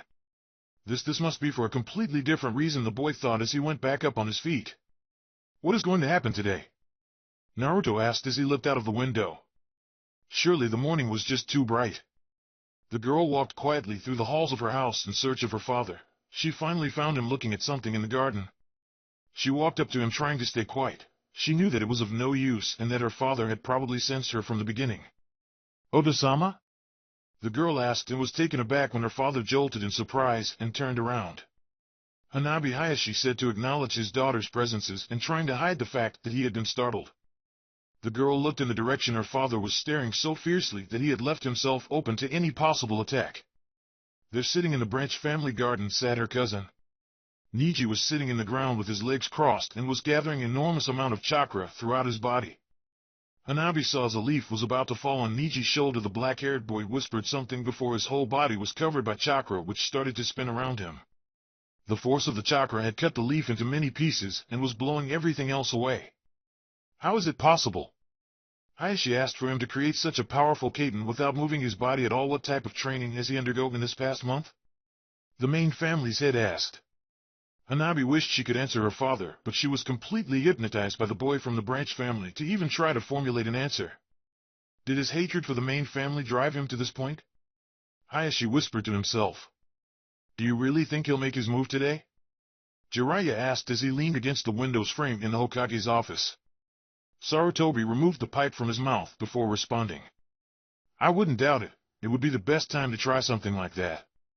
The Sandaime took a scroll from the cabinet and let it roll for the white-haired Sandaime to catch it. Please give this to Naruto when you deem the time is right, the older man requested.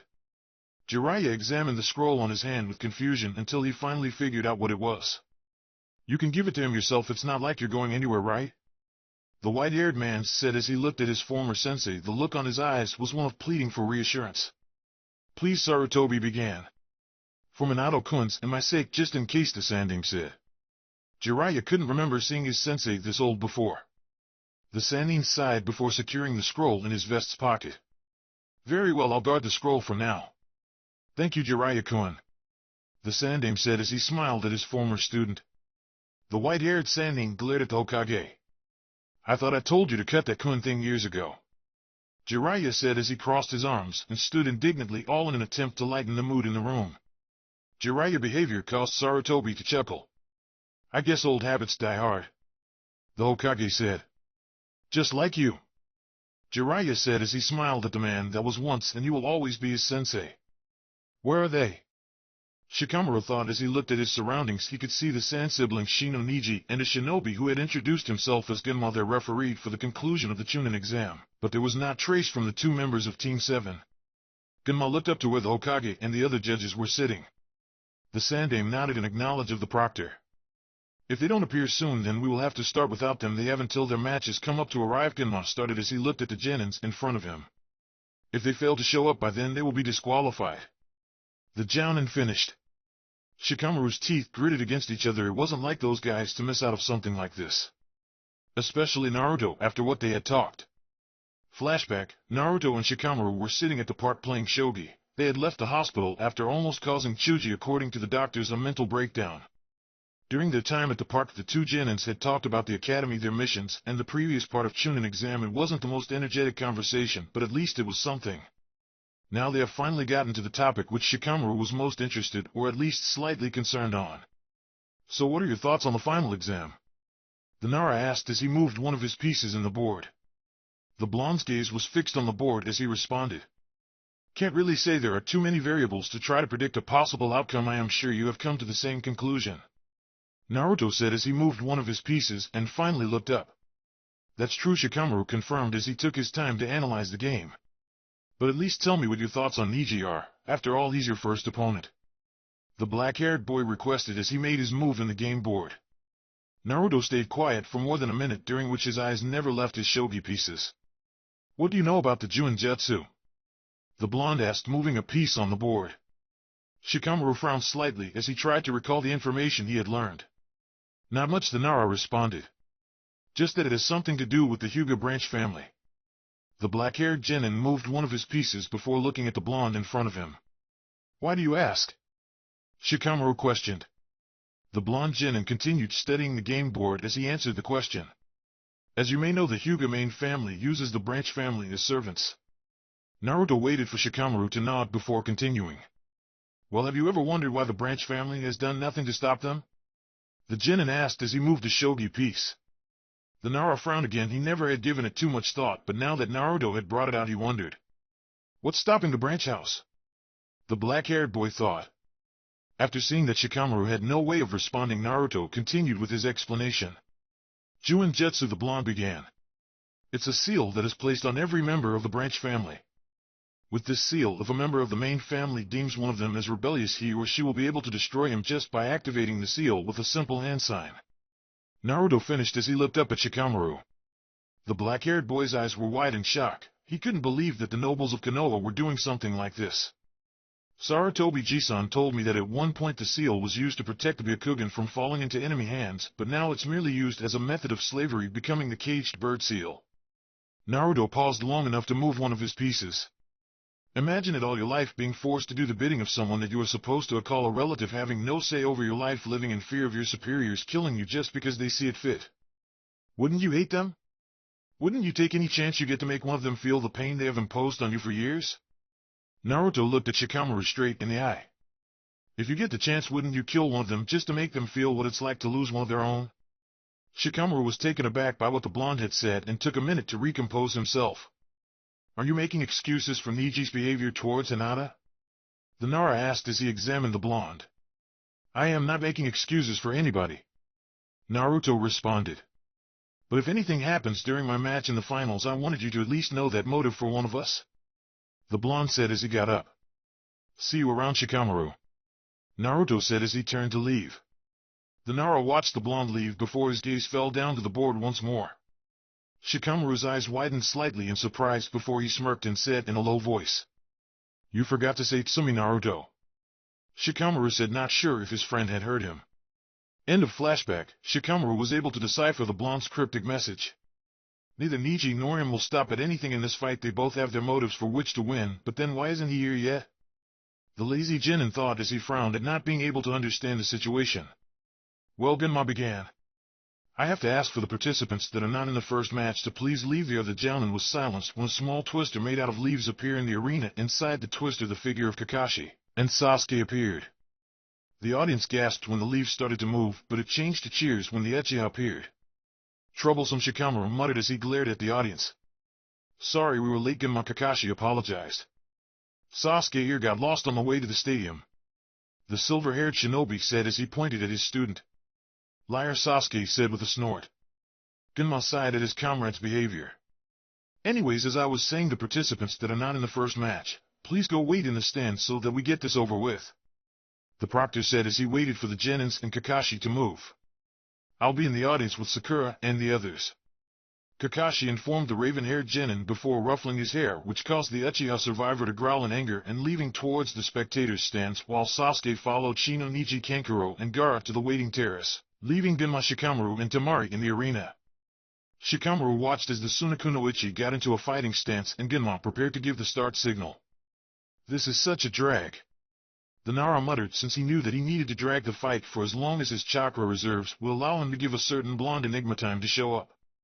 A yawn could be heard through the trees of Konoha's forest as a certain white-haired man tried to sneak a peek in the girl's side of the hot springs. So far, Jiraiya had been unsuccessful of getting a clear image.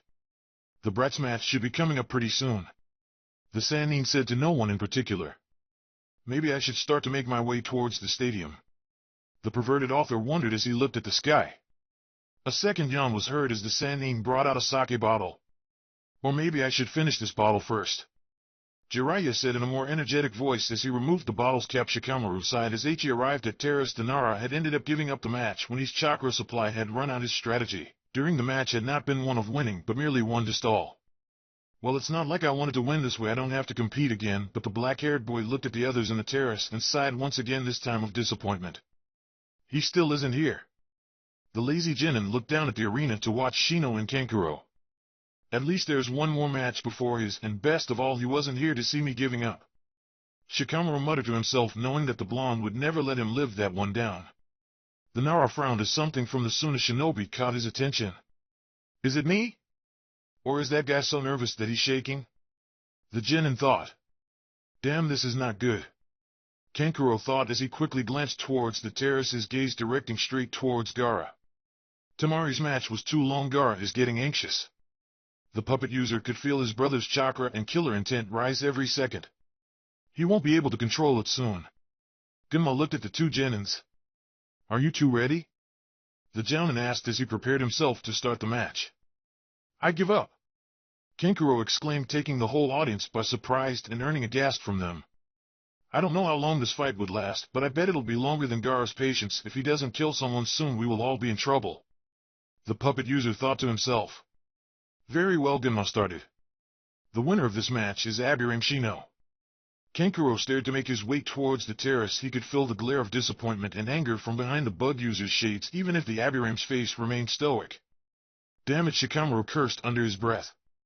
I thought he had more time than Nara thought as he watched Kankuro and Shino return to the terrace and Neji descend to the arena. Genma watched as Neji approached the center of the arena. If Uzumaki Naruto does not appear in 5 minutes, he will lose by default. Genma announced to the participants and the audience. Shikamaru could clearly see the frown on Neji's face. I guess he doesn't want to win this way, the Nara thought as he felt the 5 minutes pass like seconds. Well, I guess his time is up, the black-haired genin whispered in resignation. What are you talking about? I am right here, came a voice from behind the Nara. The voice made 5 out of the 6 genin present turn around in surprise. Naruto was leaning against the wall casually as though he were unaware that he was about to be disqualified. Shikamaru had frowned the moment he heard the blonde's voice, but his frown soon leaved to make place to smirk. And where the hell have you been? The black-haired genin asked. Around, the blonde answered simply, still no giving any sign of going to the arena for his match. Suddenly Shikamaru frowned again. How long have you been there? The Nara asked. Naruto looked at the lazy genin in the eyes, and something that resembled a smirk came into his face. I saw you giving up, if that's what you're asking. The blonde responded. The black-haired boy sighed as the blonde started to walk towards the end of the terrace. I came in halfway during your match. I was watching from the roof. Sorry to make you worry. Naruto apologized as he jumped from the terrace window and landed in the arena. Sasuke frowned at his teammate's behavior. He hadn't acknowledged Sasuke's presence or any of the other genins besides Shikamaru. In fact, after the Forest of Death, the little communication that they had had during the Chunin exam had become almost non-existent. Genma watched as the blonde walked to the center of the arena where Neji and you were standing. The Jounin made a note of how much the killing intent in the arena had increased due to Naruto and Neji merely looking at each other. I was starting to think that you weren't going to show up, Neji commented as the blonde stood before him. You should have known better. Naruto simply responded. Man, I feel like the temperature of this arena has dropped many degrees, Genma thought as he looked from one genin to the other. The third match of the finals is about to start. Uzumaki Naruto vs. Hyuga Neji, Genma called up as he raised his hand. Commence! The jounin shouted as he brought his hand down.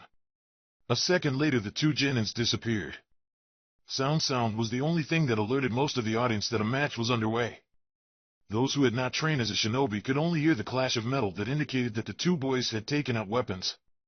Even some of the nins among the crowd were having problems following the fight. All they saw were blurs from time to time and an image of the two genins when their momentum was broken every time their attacks met. The two genins finally stopped in the middle of the arena. Kunai against kunai, each boy tried to push the other. How much strength are they putting in each blow? Kakashi wondered as he watched them from the audience. Their cloths were starting to become ragged from the backlash of their attacks. Just as I expected, Naruto thought as he stood in his ground. We're about the same in armed combat, the blonde concluded as he recalled what has happened during their exchange of blows. He had tried to attack every place where he had seen a shadow of an opening, and he was sure that Neji had done the same, yet none of their attacks came close as the other's blade was right there to stop the blow.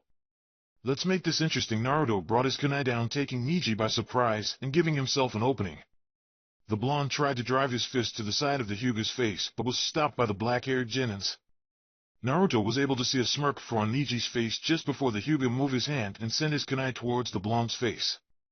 Naruto had to step back to prevent the kunai from impaling his chin. As soon as the blonde stepped back, Neji started to gather chakra in the index and middle finger of his left hand and jammed them into his opponent's chest, sending Naruto back. Genma watched as the Uzumaki kid grunted in pain. That attack was really close to the heart. The jounin thought as the blonde put his hand on his chest where the blow had landed. These kids aren't playing around, Genma whispered to himself. Once the pain had resided slightly, Naruto looked up to see Neji smirk and get into a specific stance. The blonde knew what was coming next, and for his sake he had to stop the Hyuga. Neji started forward as he began his attack. The blonde followed suit and rushed to the Hyuga. Naruto was able to stop Neji's attack by intercepting the black-haired boy's forearm, effectively nullifying Neji's momentum. Naruto grabbed the Hyuga's arm and closed his fist, preparing his retaliation for what the black-haired boy had done earlier. At that moment, Naruto heard the Hyuga mutter the words Fudokaden. Something in the blonde's mind told him that he needed to get away. After realizing that it wasn't the fox's doing but actually his own common sense, Naruto jumped back. Less than a second later, Neji was covered in a chakra dome. Everyone in the audience who was familiar with the Hyuga fighting style gasped. Neji had performed a stable Kaden without moving his body. As far as the shinobi that were watching knew, that was impossible.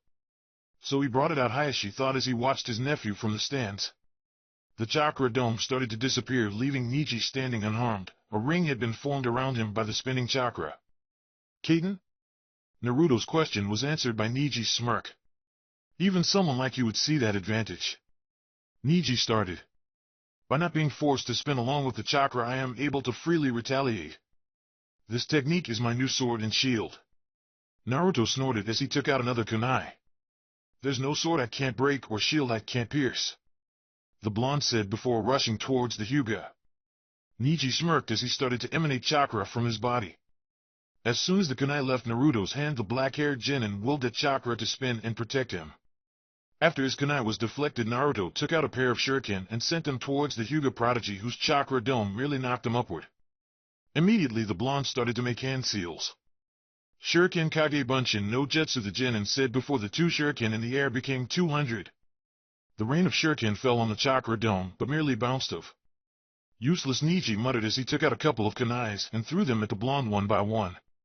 Naruto was caught by surprise by the kunais. He had been too preoccupied with figuring out a way past the Kaden. The blonde had to jump to dodge the kunais. That boy has the Uzumaki kid stuck in a corner, Genma thought as he watched the genin land at a safe distance from the Hyuga. Maybe if I had more power, Naruto thought as he made 6 Bunshin appear.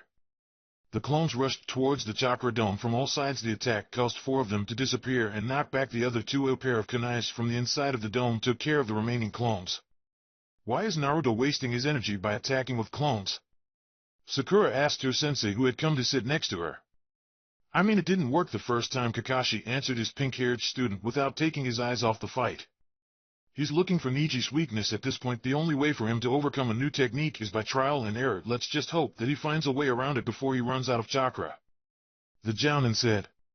Neji observed with a smirk as the Narutos surrounded him. He merely took out a kunai and waited for the real Naruto to appear above him.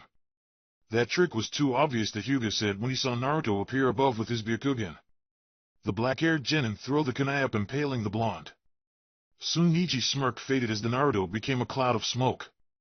Behind the smoke, the real Naruto smirked as he created one more bunch-in. Using the clone's feet to propel himself down, the blonde gathered chakra in his fist.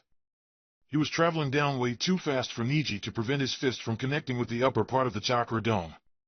There was some sort of pulse that shook the arena the moment Naruto's fist clashed with Neji's shield. It was followed half of a second later by an explosion indicating that the shield had been broken. Neji had managed to jump out of the way to prevent from being caught in the explosion. As the dust settled, it revealed the blonde taking his fist from the hole it had made on the ground. "I told you I would pierce through it," Naruto said as he looked at the Hyuga. "It was a pretty good defense, I'd give you that, but it's obvious you haven't mastered it yet." The blonde continued in an almost mocking tone. "To release so much chakra from every part of your body, it was just a matter of time before its weakness became obvious. Normally it would be rather easy to control chakra that's released forward, and you can use the momentum created by it to move that chakra behind you if you get any problems, but to control the chakra above you, while maintaining it harmonized with the one that's orbiting you, it's easy for it to become unstable," Naruto explained. Neji gritted his teeth. He was aware of the Kaiden's weakness, but he never thought that it would become a hindrance against Naruto. He had completely underestimated the blonde, and now his exhaustion was telling him that he was paying the price for his mistake. The blonde genin took note of the Hyuga's weakened state. "And the fact that you're panting, it seems that pulling that stunt has taken a toll on you," Naruto teased. "I still have enough strength to defeat you," Neji said as he got ready, lowering his body and tilting it forward, and with his right arm stretched back. Naruto could feel Neji's chakra concentrating and prepared himself for the technique that was coming. "Hakurokujinshin," Neji said as he rushed forward. The strike were met by Naruto's forearms, but missed their targets. For only one of the strikes hit, the blonde had managed to dodge the other two. Half of the strikes landed. 16 Neji was getting frustrated when only 6 strikes hit. The Hyuga pushed his body even further. 20 strikes hit, but the rest were stopped by the blonde before they could hit their mark. 64 Neji pushed his body to the limit and landed 50 strikes on Naruto, sending the blonde crashing down against a tree. The audience cheered as they watched the Uzumaki brat being struck down by the Hyuga prodigy. Soon the cheers started to die out as the blonde struggled to stand up. Naruto walked towards the middle of the arena in silence. He stopped when he was in front of Neji, and the audience had completely silenced. Neji could see that something resembling a smile came to the blonde genin's face. Naruto looked up and his gaze fell on the audience. "Look at them, every one of these persons that came to see that fight between Sasuke and Gaara are looking at you right now, Neji the prodigy, the strongest Hyuga of this generation. You don't know how jealous of you I am right now. All my life all I wanted was for someone to actually worry that I might lose, not praying for my defeat," the genin said. Above the audience in the judges' stand, Sarutobi's face saddened as he sensed the pain in the blonde's voice. Naruto snorted before continuing. "These past months I thought I had thrown all those petty feelings away," yet Naruto looked at Neji before looking down at the ground. "You have always been praised for those eyes of yours. Your mastery with them is what sets you aside from the rest and causes others to be proud of your accomplishments, but the same things that makes me unique would only curse my life even more." Neji remained silent and let Naruto continue as he tried to decipher what the blonde was trying to say. Still without removing his eyes from the ground, the blonde genin continued.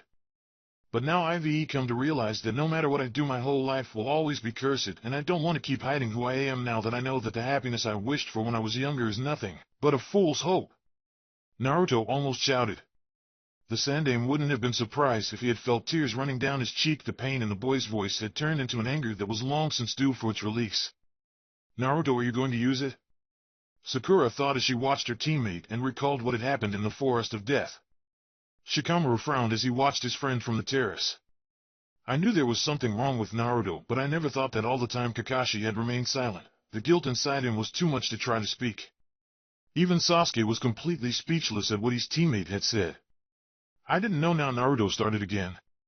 "I am not going to hide it anymore." Neji could see the gathering of chakra around the blonde's eyes. "I want you to take a good look at them," Neji the genin continued. "The eyes that, unlike you, I am not proud of." Naruto finished as he raised his head and looked at Neji straight in the eye. Neji, along with everyone in the stands, gasped as one word entered all of their minds: Sharingan. Don't forget to like and subscribe to my channel if you haven't already. There is also a link in the description to my Patreon.